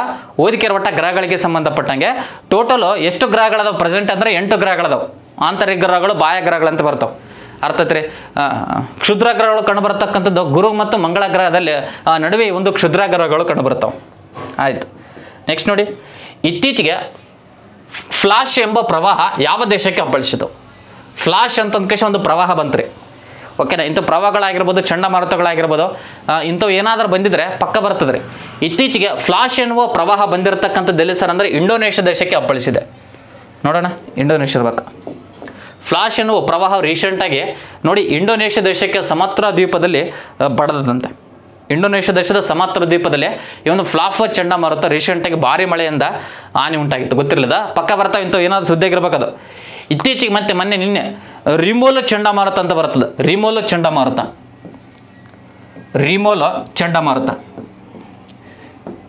ಚಂಡಮಾರುತ ಇದು ಎಲ್ಲಿ ಅಪ್ಪಳಿಸಿದೆ ಸರ್ ಅಂತ ಕೇಳಿದ್ರೆ ಇಲ್ಲಿ ನಮ್ಮ ಪಶ್ಚಿಮ ಬಂಗಾಳದಲ್ಲಿ ನೋಡಿ, ಪಶ್ಚಿಮ ಬಂಗಾಳ ಮತ್ತು ಬಾಂಗ್ಲಾದೇಶದಲ್ಲಿ, ಪಶ್ಚಿಮ ಬಂಗಾಳ, ಬಾಂಗ್ಲಾದೇಶ, ಛತ್ತೀಸ್ಗಢ ಆ ಕಡೆಗೆಲ್ಲ ರಿಮೋಲೋ ಚಂಡಮಾರುತ ಅಂತ ಒಂದು ಕಷಿ ರೀಸೆಂಟಾಗಿ ಅಪ್ಪಳಿಸಿದೆ. ಫ್ಲಾಶ್ ಎನ್ನುವ ಪ್ರವಾಹ ಕೇಳಿದಪ್ಪ ಅಂದ್ರೆ ಇಂಡೋನೇಷ್ಯಾ ದೇಶಕ್ಕೆ ಅಪ್ಪಳಿಸಿದೆ. ಇಂಡೋನೇಷ್ಯಾ ದೇಶ ಅಂತ ಕರೀತಾರೆ. ಇಂಪಾರ್ಟೆಂಟ್ ಅಂತ ಓದಿಕೆ ರೋಟ, ಓಕೆನಾ, ಜಿಕೆಗೆ ಸಂಬಂಧಪಟ್ಟಂಗೆ. ಇತ್ತೀಚೆಗೆ ರೀಸೆಂಟಾಗಿ ಇಲ್ಲಿ ಎಲಿಫಾ ಅಂತ ಬರ್ತದೆ. ಪ್ರಪಂಚದ ನೋಡೋಣ ಒಂಚೂರು ಕರೆಂಟ್ ಅಫೇರ್ಸ್. ಎಲಿಫಾ 05 ನೀರಿನೊಳಗೆ ಪರಮಾಣು ಡ್ರೋನ್ ಅಂತ ಕರೀತಾರೆ. ಇದನ್ನು ಪರೀಕ್ಷೆ ಮಾಡಿರ್ತಕ್ಕಂಥ ಒಂದು ದೇಶ ಉತ್ತರ ಕೊರಿಯಾ ದೇಶವಾಗಿದೆ. ಉತ್ತರ ಕೊರಿಯಾ ದೇಶ ಅಂತ ಕರೀತಾರೆ. ಇತ್ತೀಚೆಗೆ ದಕ್ಷಿಣ ಗೋಳಾರ್ಧದಲ್ಲಿ ಸಸ್ಯಾಹಾರಿ ಡೈನೋಸಾರ್ಸ್ ಅನ್ನು ಎಲ್ಲಿ ಪತ್ತೆ ಮಾಡಲಾಗಿದೆ ಅಂದರೆ ಚಿಲಿ ದೇಶದಲ್ಲಿ ಪತ್ತೆ ಮಾಡಲಾಗಿದೆ. ಚಿಲಿ ದೇಶ ಅಂತ ಕರೀತಾರೆ. ಓಕೆನಾ, ಗೊತ್ತಿರಲಿ ಇವೆಲ್ಲ ಕೇಳ್ತಾನೆ. ಇತ್ತೀಚೆಗೆ ಥಾಮಸ್ ಕಪ್ ಮತ್ತು ಉಬರ್ ಕಪ್ಪನ್ನು ಗೆದ್ದಿರತಕ್ಕಂಥ ಒಂದು ದೇಶ ಚೀನಾ ದೇಶವಾಗಿದೆ. ಥಾಮಸ್ ಕಪ್ ಮತ್ತು ಉಬರ್ ಕಪ್ಪನ್ನು ಗೆದ್ದಿರತಕ್ಕಂಥ ದೇಶ ಚೀನಾ ದೇಶವಾಗಿದೆ. ಇತ್ತೀಚೆಗೆ ತೈವಾನ್ ದೇಶದ ಮೇಲೆ, ಕರೆಕ್ಟಾಗಿ ಕೇಳಿ, ಇಲ್ಲಿ ತೈವಾನ್ ದೇಶ ಅಂತ ಕರೀತಾರೆ. ತೈವಾನ್ ದೇಶದ ಮೇಲೆ ಯುದ್ಧ ಮಾಡ್ತೀವಿ ಅಂತ ಒಂದು ಕಷಿ ಹೇಳಾರ, ಅಂಜಿಕೆ ತೋರಿಸಿರಾಕತ್ತಾರಂತೆ. ಸ್ವಲ್ಪ ಕಾಂಟ್ರವರ್ಸಿ ಉಂಟಾಗ್ಯದ. ಯಾವ ದೇಶ ಸರ್ ಅಂತ ಕೇಳಿದ್ರೆ ಚೀನಾ ದೇಶ. ನೋಡಿ, ತೈವಾನ್ ದೇಶದ ಮೇಲೆ ಯುದ್ಧ ಮಾಡ್ತೀವಿ ಅಂತ ಒಂದು ಕಷಿ ಚೀನಾ ದೇಶದವರು ರೀಸೆಂಟಾಗಿ ಘೋಷಣೆ ಮಾಡ್ಯಾರ. ರೀಸೆಂಟಾಗಿ ಹೇಳ್ಯಾರ ಅಂತ ಸ್ವಲ್ಪ ಹೇಳ್ಯಾರ, ಆದ್ರೆ ಆಗ್ಬೋದು, ಆಗದೇ ಇರ್ಬೋದು. ಇತ್ತೀಚೆಗೆ ಉಕ್ರೇನ್ ದೇಶದ ಮೇಲೆ ದಾಳಿ ಮಾಡಿರ್ತಕ್ಕಂಥ ಒಂದು ದೇಶ ಯಾವುದಂದ್ರೆ ರಷ್ಯಾ ದೇಶ. ನೋಡಿ, ಉಕ್ರೇನ್ ದೇಶದ ಮೇಲೆ ಯಾವಾಗ ಫೆಬ್ರವರಿ 24, 2024ನೇ ತಾರೀಕಿಗೆ ಅದನ್ನು ಹೋಗಿ ದಾಳಿ ಮಾಡ್ತಾರೆ. ಅದಕ್ಕೆ ಉಕ್ರೇನ್ ದೇಶದಲ್ಲಿರ್ತಕ್ಕಂಥ ನಾಗರಿಕನ ಕರೆತರಲು ಭಾರತ ಆಪರೇಷನ್ ಯಾವುದ್ರಿ, ಆಪರೇಷನ್ ಗಂಗಾ ಅಂತ ಒಂದು ಕೃಷಿ ಮಾಡ್ತಾರೆ. ಉಕ್ರೇನ್ ದೇಶದಲ್ಲಿರ್ತಕ್ಕಂಥ ನಾಗರಿಕನ ಕರೆತರಲು. ಇತ್ತೀಚೆಗೆ ರೀಸೆಂಟಾಗಿ ಹೈಟಿ ದೇಶದಲ್ಲಿರ್ತಕ್ಕಂಥ ನಾಗರಿಕನ ಕರೆತರಲು ಯಾವುದು, ಆಪರೇಷನ್ ಇಂದ್ರಾವತಿ ಅಂತ ಬರ್ತದೆ. ಆಪರೇಷನ್ ಇಂದ್ರಾವತಿ ಹೈಟಿಯಲ್ಲಿರ್ತಕ್ಕಂಥ ನಾಗರಿಕ ಕರೆತರಲು ಭಾರತ ಮಾಡಿರ್ತಕ್ಕಂಥ ಒಂದು ಆಪರೇಷನ್ ಆಗಿದೆ. ಗೊತ್ತಿರಲಿಲ್ಲ ಕೇಳ್ತಾನ. ಇತ್ತೀಚಿನ ಒಂದು ವರದಿಯ ಪ್ರಕಾರ ಪ್ರಪಂಚದಲ್ಲಿ ಅತ್ಯಂತ ಕಡಿಮೆ ಫಲವತ್ತತೆ ದರ ಹೊಂದಿರತಕ್ಕಂಥ ಒಂದು ದೇಶ ದಕ್ಷಿಣ ಕೊರಿಯಾ ದೇಶವಾಗಿದೆ. ಅತ್ಯಂತ ಕಡಿಮೆ ಫಲವತ್ತತೆ ದರ ಐತಂತೆ. ಎಲ್ಲೆಂದರೆ ದಕ್ಷಿಣ ಕೊರಿಯಾ ದೇಶದಲ್ಲಿ ಓದಿಕೆ ರೋಟ ಆಯ್ತು. ನೋಡಿ, ಇತ್ತೀಚೆಗೆ 100 ಶಾಲಾ ಕಾಲೇಜು ಈ ಶಾಲಾ ಯೋಜನೆಯನ್ನು ವಿನೋಬಾ ಪ್ರತಿಷ್ಠಾನದವರು ಸ್ಟಾರ್ಟ್ ಮಾಡ್ತಾರೆ. ವಿನೋಬಾ ಪ್ರತಿಷ್ಠಾನ ಗ್ರಾಮೀಣ ಶಾಲೆಗಳ ಅಭಿವೃದ್ಧಿಗೋಸ್ಕರ. ಇತ್ತೀಚೆಗೆ ನರೇಂದ್ರ ಮೋದಿ ಅವರು 114 ಹೆದ್ದಾರಿ ಶಾಲೆಗಳ ಶಂಕುಸ್ಥಾಪನೆ ಮಾಡ್ಯಾರ. ಅದರಲ್ಲಿ ನಮ್ಮ ಬೆಂಗಳೂರು, ರಾಯಚೂರು, ಬೆಂಗಳೂರು, ವಿಜಯವಾಡ ಆ ಕಡೆಗೆಲ್ಲ ಹೆದ್ದಾರಿಯನ್ನು ಕಲ್ಪಿಸ್ತದೆ. ಎಷ್ಟು ರಾಷ್ಟ್ರೀಯ ಹೆದ್ದಾರಿ ಅಂತ ಗೊತ್ತಿರಲಿ, 114. 7ನೇ ಭಾರತ್ ಮೊಬೈಲ್ ಕಾಂಗ್ರೆಸ್ ಅಧಿವೇಶನ ರೀಸೆಂಟಾಗಿ ದೆಹಲಿಯ ಭಾರತ್ ಮಂಟಪದಲ್ಲಿ ನಡೆಸಲಾಯಿತು. ಇತ್ತೀಚೆಗೆ 2ನೇ voice of global south submit ಅನ್ನು ನಮ್ಮ ಭಾರತ ದೇಶ ವರ್ಚುವಲ್ ಆಗಿ ಆಯೋಜನೆ ಮಾಡಿದಂತೆ. ನೆಕ್ಸ್ಟ್ ನೋಡಿ, ಇತ್ತೀಚೆಗೆ ರೀಸೆಂಟಾಗಿ ಅದೇ 114 ರಾಷ್ಟ್ರೀಯ ಹೆದ್ದಾರಿಗಳಿಗೆ ರೀಸೆಂಟಾಗಿ ನರೇಂದ್ರ ಮೋದಿ ಅವರು ಉದ್ಘಾಟನೆ ಮಾಡ್ತಾರೆ. ಇಂಪಾರ್ಟೆಂಟ್ ನೋಡಿ, ರಾಮದೇವ ಮಿಶ್ರಾ ಗೊತ್ತಿರಲಿದ್ದು ASKS ಫ್ರೀ ಕೋಚಿಂಗ್ ಕೇಳೋಣ. ದೊಡ್ಡ ಕ್ವಶನ್ ಅದ, ಸಣ್ಣ ಕ್ವಶನ್ಸ್ ಬಟ್ ದೊಡ್ಡ ಆನ್ಸರ್. ರಾಮದೇವ ಮಿಶ್ರಾ ಅವರು ಭಾರತದ ಡ್ಯಾಶ್ ಜನಕ ಎಂದು ಜನಪ್ರಿಯರಾಗಿದ್ದಾರೆ. ಭಾರತದ ಯಾವ ಜನಕ ಅಂತ ಒಂದು ಕಷಿ ಕರೀತಾರೆ ನೋಡಿ, ಕರೆಕ್ಟಾಗಿ ನೋಡಿ. ಅರ್ಥಶಾಸ್ತ್ರ ಅಂತ ಐತಿ ಇಲ್ಲಿ. ಅರ್ಥಶಾಸ್ತ್ರ, ಮಾನವಶಾಸ್ತ್ರ, ಪರಿಸರ ವಿಜ್ಞಾನ, ಭೂಗರ್ಭಶಾಸ್ತ್ರ. ಇದಕ್ಕೆ ಸರಿ ಯಾವುದು ಉತ್ತರ? ಪರಿಸರ ವಿಜ್ಞಾನ ರೈಟ್ ಆನ್ಸರ್. ಯಾರು? ರಾಮದೇವ ಮಿಶ್ರಾ. ಇವರು ಭಾರತದ ಪರಿಸರ ವಿಜ್ಞಾನದ ಜನಕ ಅಂತ ಒಂದು ಕಷಿ ಕರೀತಾರೆ, ಜನಪ್ರಿಯರಾಗಿರಂತೆ. ಇಂಥ ಪ್ರಮುಖವಾಗಿ ವ್ಯಕ್ತಿಗಳಿಗೆ ಸಂಬಂಧಪಟ್ಟಂಗೆ ಕೇಳ್ತಾನೆ. ಇಲ್ಲಿ MS ಸ್ವಾಮಿನಾಥನ್ ಅಂತ ಬರ್ತಾರೆ, ಗೊತ್ತಿರೋದು ಕೇಳ್ತಾನೆ. ರೀಸೆಂಟಾಗಿ ಮರಣ ಹೊಂದಿದ್ದಾರೆ MS ಸ್ವಾಮಿನಾಥನ್. ಇವ್ರು ಏನು ಸರ್ ಅಂದರೆ ಭಾರತದ ಹಸಿರು ಕ್ರಾಂತಿ ಪಿತಾಮಹ ಅಂತ ಕಷಿ ಕರೀತಾರೆ. ಯಾರು? MS ಸ್ವಾಮಿನಾಥನ್ ರೀಸೆಂಟಾಗಿ ಮರಣ ಹೊಂದಿದ್ದಾರೆ. ಹಂಗೆ ಇತ್ತೀಚೆಗೆ ಇವರಿಗೆ ಭಾರತ ರತ್ನ ಪ್ರಶಸ್ತಿ ಸಮಿತಿ ಕೊಟ್ಟರು. ಭಾರತ ರತ್ನ ಪ್ರಶಸ್ತಿಯನ್ನು ರೀಸೆಂಟಾಗಿ ಒಂದು 5 ಜನ ಕೊಟ್ಟರು. ಓಕೆನಾ, 5 ಇಂಪಾರ್ಟೆಂಟ್ ಅದು. ಯಾರ್ಯಾರು? ಕರ್ಪೂರಿ ಠಾಕೂರ್, PV ನರಸಿಂಹರಾವ್, LK ಅಡ್ವಾಣಿ, ಓಕೆನಾ, ಚರಣ್ ಸಿಂಗ್ ಮತ್ತು MS ಸ್ವಾಮಿನಾಥನ್. ಭಾರತದ ಹಸಿರು ಕ್ರಾಂತಿ ಪಿತಾಮಹ. ನೆಕ್ಸ್ಟು ಪ್ರಪಂಚದ ಹಸಿರು ಕ್ರಾಂತಿ ಪಿತಾಮಹ. ಪ್ರಪಂಚದ ಹಸಿರು ಕ್ರಾಂತಿ ಪಿತಾಮಹ ಅಂತ ಕಷಿ ನಾರ್ಮನ್ ಬೋರ್ಲಾಗ್ ರವರನ್ನು ಕರೀತಾರೆ. ನಾರ್ಮನ್ ಬೋರ್ಲಾಗ್ ಪ್ರಪಂಚದ ಹಸಿರು ಕ್ರಾಂತಿ ಪಿತಾಮಹ ಎಂದು ಕರೆಯುತ್ತಾರೆ. ಭಾರತದ ಕೇಳಿದ್ರೆ MS ಸ್ವಾಮಿನಾಥನ್. ಭಾರತದ ಕ್ಷೀರ ಕ್ರಾಂತಿ ಪಿತಾಮಹ ಅಂತ ಕಷಿ ವರ್ಗೀಸ್ ಕುರಿಯನ್ ಅವರನ್ನು ಕರೀತಾರೆ. ವರ್ಗೀಸ್ ಕುರಿಯನ್ ಇವರು ಪ್ರಮುಖವಾಗಿ ಭಾರತದ ಕ್ಷೀರ ಕ್ರಾಂತಿ ಪಿತಾಮಹ ಎಂದು ಕೂಡ ಕರೆಯುತ್ತಾರೆ. ಕ್ಷೀರ ಕ್ರಾಂತಿ ಕೇಳಿದ್ರೆ ವರ್ಗೀಸ್ ಕುರಿಯನ್. ಅರ್ಥತ್ರಿ ಗೊತ್ತಿರಲಿಲ್ಲ. ಮತ್ತೆ ಕೌಟಿಲ್ಯ ಅಂತ ಬರ್ತದೆ. ಅವ್ರು ಯಾವ್ದಕ್ಕೆ ಸಂಬಂಧಪಟ್ಟರು ಅಂದ್ರೆ ಅರ್ಥಶಾಸ್ತ್ರಕ್ಕೆ ಸಂಬಂಧಪಟ್ಟರು. ಅರ್ಥಶಾಸ್ತ್ರ ರೈಟ್ ಅಂತಾರೆ. ಆಯಿತು, ಮುಗಿತಾಯ್ತು ತನಕ ನೋಡಿ. ಡೈಲಿ ನಮ್ಮದು ಐಶು ಪ್ರಚಲಿತ ಅಂತಂದು ಹೊಸ ಆ್ಯಪ್ ಬಂದಿದೆ, ಪ್ಲೇಸ್ಟೋರಲ್ಲಿ ಬಂದಿದೆ. ಸೊ ಕೆಳಗೆ ಡಿಸ್ಕ್ರಿಪ್ಷನ್ ಬಾಕ್ಸ್ನಲ್ಲಿ ಅದನ್ನು ಲಿಂಕ್ ಹಾಕಿದ್ದೇನೆ ಮತ್ತು ಟೆಲಿಗ್ರಾಮ್ ಲಿಂಕನ್ನು ಸಮೇತ ಹಾಕಿನಿ. ಟೆಲಿಗ್ರಾಮ್ನಲ್ಲಿ ಡೈಲಿ ಕರೆಂಟ್ ಅಫೇರ್ಸು ನಿಮಗೆ PDF ಎಲ್ಲ ಆಗ್ತಾ ಇರ್ತೀನಿ. ಸೊ ಅದಕ್ಕೋಸ್ಕರನೇ ಇದಕ್ಕೆ ಜಾಯ್ನ್ ಆಗಿದೆ. ಸಾಮಾನ್ಯ ಜ್ಞಾನ ತರಗತಿ ಈ KA ಡಿಪಾರ್ಟ್ಮೆಂಟ್ ಕ್ವಶನ್ ಪೇಪರ್ನ KEA ಕರ್ನಾಟಕ ಎಕ್ಸಾಮ್ ಅಥಾರಿಟಿ ಇವ್ರು ನಡೆಸಿರ್ತಕ್ಕಂಥ ಎಲ್ಲ ಕ್ವಶನ್ ಪೇಪರನ್ನು ಬೆಳಗ್ಗೆ 6 ಗಂಟೆಯಿಂದ 7 ಗಂಟೆವರೆಗೆ ಒಂದು 40-45 ನಿಮಿಷ ಡಿಸ್ಕಸ್ ಮಾಡಕತ್ತೀನಿ. 100ಕ್ಕೆ ಸಮೀಪ ಒಂದು 80-90 ಕ್ವಶನ್ಸ್ಗಳನ್ನು ಡೈಲಿ ಹೇಳಕತ್ತೇನೆ ರೀ. ಟೋಟಲ್ KA ಡಿಪಾರ್ಟ್ಮೆಂಟ್ ಇದು. ಸೊ ಇದಕ್ಕೆ ಜಾಯ್ನ್ ಆಗಿರಿ. ಬರೀ 250 ರೂಪೀಸು 3 ತಿಂಗಳವರೆಗೆ ಕೇಳ್ಬೋದು. ಡಿವೈಡ್ ಮಾಡಿದ್ರೆ ಕಡಿಮೆ, ಫುಲ್ ಕಡಿಮೆ ಸಿಗುತ್ತದೆ. ಅತ್ಯಂತ ಕಡಿಮೆ ಬೆಲೆಯಲ್ಲಿ ಅತ್ಯುತ್ತಮವಾದ ಮಾಹಿತಿಯನ್ನು ಬೆಳಗ್ಗೆ 6 ಗಂಟೆಯಿಂದ 7 ಗಂಟೆಗೆ ಒಂದು ದಿನ ಬಿಡಲಾರಂಗೆ ತಗೊಳಕತ್ತೀನಿ. ಏನೋ ಕೆಲಸ ಇದ್ದರೆ ಒಂದಿನ ಮಿಸ್ ಆಗಿರುತ್ತೆ ಹೊರತು ಆಗಿಲ್ಲ ರೀ. ಸೊ ಎಲ್ಲರೂ ಇದಕ್ಕೆ ಜಾಯ್ನ್ ಆಗಿರಿ. ಅದ್ಭುತವಾಗಿದೆ. ಪೋಲ್ ಮೂಲಕ ಒಂದು 80ರಿಂದ 70-80 ಒಂದೊಂದು ದಿನ 100 ಕ್ವಶನ್ಸ್ಗಳನ್ನು ಕೇಳಕತ್ತೀನಿ. ಈಗ ಲೀಡರ್ ಬೋರ್ಡ್ ಬಿಡಕತ್ತೀನಿ ತಾನೆ, ಆ ಲೀಡರ್ ಬೋರ್ಡ್ ನೋಡಿ 100 ಕ್ವಶನ್ಸ್ 70-80 ಅಲ್ಲಿ ಲೀಡರ್ ಬೋರ್ಡ್ ಬಿಡ್ತಾ ಇದ್ದೀನಲ್ಲ ಟೆಲಿಗ್ರಾಮ್ನಲ್ಲಿ ನೋಡಿ. ಅದು ಒಟ್ಟು ಚೆನ್ನಾಗಿದೆ ಕ್ಲಾಸ್ ಇದು, ಸಾಮಾನ್ಯ ಜ್ಞಾನ. ಮತ್ತು ಇನ್ನೊಂದು ಕರೆಂಟ್ ಅಫೇರ್ಸ್ ಕ್ಲಾಸು ಡೈಲಿ ಇರ್ತದೆ. ಡೈಲಿ ಕರೆಂಟ್ ಅಫೇರ್ಸ್ ಕ್ಲಾಸು 1 ವರ್ಷದ ಕರೆಂಟ್ ಅಫೇರ್ಸನ್ನು ಕವರ್ ಮಾಡಿದ್ದೀನಿ ಅಲ್ಲಿ. ಅರ್ಥಾತ್ರಿ ಇನ್ನೊಂದು ಈ ತಿಂಗಳಲ್ಲೆಲ್ಲ ಆ 1 ವರ್ಷದ ಕರೆಂಟ್ ಅಫೇರ್ಸ್ ಕ್ಲಾಸ್ ಮುಗೀತದೆ. ಮತ್ತು ಡೈಲಿ ಕರೆಂಟ್ ಅಫೇರ್ಸ್ ಇರ್ತದೆ. ಮತ್ತು ಹಳೆ ಕರೆಂಟ್ ಅಫೇರ್ಸ್ ಸಮೇತ ಮಾಡ್ತಾ ಇದ್ದೀನಿ. ಒಂದಿನ ಹಳೆ ಕರೆಂಟ್ ಅಫೇರ್ಸು ಈಗ ನೋಡಿ ಜನವರಿ ತಿಂಗಳದ ಮುಗೀತು, ಫೆಬ್ರವರಿ ಮುಗೀತು, ಏಪ್ರಿಲ್ ಮುಗೀತು. ಒಟ್ಟು ಕರ್ನಾಟಕ ಆರ್ಥಿಕ ಸಮೀಕ್ಷೆ ಸಮೇತ ಕ್ಲಾಸ್ ಮಾಡ್ತೀನಿ ಈಗ. ನೆಕ್ಸ್ಟು ಕೇಂದ್ರ ಮತ್ತು ರಾಜ್ಯ ಸರ್ಕಾರದ ಒಂದು ಬಜೆಟ್ಗಳಾಗಿರ್ಬೋದು ಮತ್ತು ಯೋಜನೆಗಳಾಗಿರ್ಬೋದು ಎಲ್ಲ ಒಟ್ಟು ನಿಮಗೆ KS ಎಕ್ಸಾಮಿಗೆ ತುಂಬ ಅನುಕೂಲ ಆಗ್ತದೆ. ನೆಕ್ಸ್ಟ್ KS ಎಕ್ಸಾಮ್ ಐತಲ್ಲ ಅದಕ್ಕೆ ಕರೆಂಟ್ ಅಫೇರ್ಸ್ ಯಾರು ಚೆನ್ನಾಗಿ ಓದಿರ್ತಾರೆ ಅವ್ರು ಅಪಾಯಿಂಟ್ ಆಗ್ತಾರೆ. ಯಾಕಂದರೆ ಜಾಸ್ತಿ ಕೇಳ್ತಾನೆ KS ಅಲ್ಲಿ. ಸೊ ಇದನ್ನು ತಗೊಂಡಪ್ಪ ಅಂದರೆ ತುಂಬ ಅನುಕೂಲ ಆಗ್ತದೆ. ಅದು ಸಮೇತ 250 ರೂಪೀಸಿಗೆ ಓಕೆನಾ. 3 ಮಂತ್ವರೆಗೆ ನೀವು ಕೇಳ್ಬೋದು, 3 ಮಂತ್ಸು. ಅಥವಾ ಇನ್ನೊಂದು ಮೆಂಬರ್ಶಿಪ್ ಅಂತ ಬರ್ತದೆ. ಇನ್ನೊಂದು ಆಪ್ಷನ್ಸಲ್ಲಿ ಆ್ಯಪಲ್ಲಿ ಬ್ಲಿಂಕ್ ಹೊಡಿತಾ ಇರ್ತದೆ ಮೆಂಬರ್ಶಿಪ್ ಕ್ಲಬ್ ಅಂತಂದು. ಅದೇನು ಸರ್ ಅಂದರೆ ಈಗ 150 ರೂಪಾಯಿ ಅದು ತಿಂಗಳಿಗೆ 150 ರೂಪಾಯಿ. ಮತ್ತು ಇದು 3 ತಿಂಗಳಿಗೆ 400 ರೂಪಾಯಿ ಐತೆ. ಅಂದರೆ ಇವೆರಡು ಕ್ಲಾಸ್ಗಳು ಓಪನ್ ಆಗ್ತವೆ. GK ಕ್ಲಾಸ್ ಮತ್ತು ಕರೆಂಟ್ ಅಫೇರ್ಸ್ ಕ್ಲಾಸ್ 2 ಕ್ಲಾಸು ತಗೋಬೇಕಂತ ಅಂದ್ಕೊಂಡಿದ್ರೆ ಇದನ್ನ ತೊಗೊಳ್ರಿ. 3 ಮಂತ್ಸಿಗೆ 400 ಅಂದರೆ ಒಂದು 100 ರೂಪಾಯಿ ಕಮ್ಮಿ ಆಗ್ತದೆ. ನಿಮಗೆ 500 ರೂಪಾಯಿ ಇದ್ದದ್ದು ಎಷ್ಟು ಆಗ್ತದೆ, 400 ರೂಪಾಯಿ ಆಗ್ತದೆ. ಸೊ ಇದನ್ನು ತೊಗೊಂಡ್ರೆ 2 ಕ್ಲಾಸ್ಗಳನ್ನು ಕೇಳ್ಬೋದು. 150 ರೂಪಾಯಿ ಕೊಟ್ಟು ಎವ್ರಿ ಮಂತ್ ಪೇ ಮಾಡ್ಬೇಕಾಗ್ತದೆ. ಎವ್ರಿ ಮಂತ್ ಪೇ ಮಾಡಿದೆಪ್ಪ ಅಂದರೆ ನೀವು 3 ತಿಂಗಳಿಗೆ 450 ರೂಪಾಯಿ ಬರ್ತದೆ. ಸೊ ಅದಕ್ಕೆ ಇದು ಮಾಡಿದರೆ ಸುಮ್ಮನೆ 1 ತಿಂಗಳಿಗೆ 4 ಮಂತ್ ತಗೊಂಡ್ರೆ ನಿಮಗೆ ಇನ್ನೂ ಉಳಿತದ್ರಿ. ಆಯಿತು, ತರಗತಿಯಲ್ಲಿ ಭಾಗವಹಿಸಿರ್ತಕ್ಕಂಥ ನನ್ನ ಎಲ್ಲ ಸ್ನೇಹಿತರು ಧನ್ಯವಾದಗಳು. ದಯವಿಟ್ಟು ಎಲ್ಲ ಟೆಲಿಗ್ರಾಮಿಗೂ ಜಾಯ್ನ್ ಆಗಿರಿ. ಅಲ್ಲಿ ಸಮೇತ ಮಾಹಿತಿಯನ್ನು ಕೊಡ್ತಾ ಇರ್ತೀನಿ. ಮತ್ತು ಆ್ಯಪಲ್ಲಿ ಮಾತ್ರ ಡೈಲಿ 2 ಕ್ಲಾಸ್ ಇರ್ತಾವೆ. ಯೂಟ್ಯೂಬ್ನಲ್ಲಿ ತಗೊತೀನಿ, ಫ್ರೀ ಇದ್ದಾಗ ತಗೊತೀನಿ. ಬಟ್ ಆ್ಯಪಲ್ಲಿ ಮಾತ್ರ ಮಿಸ್ ಮಾಡೋದಲ್ಲ. ಯಾಕಂದರೆ ದುಡ್ಡು ಕೊಟ್ಟಿರ್ತಾರಲ್ಲ ಅವ್ರಿಗೆ ಮೊದಲು ಪ್ರಿಫರೆನ್ಸ್ ಕೊಡ್ತೀನಿ. ಓಕೆನಾ. ಆಯಿತು, ತರಗತಿಯಲ್ಲಿ ಭಾಗವಹಿಸಿರ್ತಕ್ಕಂಥ ನನ್ನ ಎಲ್ಲ ಸ್ನೇಹಿತರು ಧನ್ಯವಾದಗಳು. ಮತ್ತೆ ಮುಂದಿನ ದಿನಗಳಲ್ಲಿ ಮತ್ತೆ ಮೀಟ್ ಆಗೋಣ. ಓಕೆನಾ. ಧನ್ಯವಾದಗಳು. ಶುಭ ಆಗಲಿ.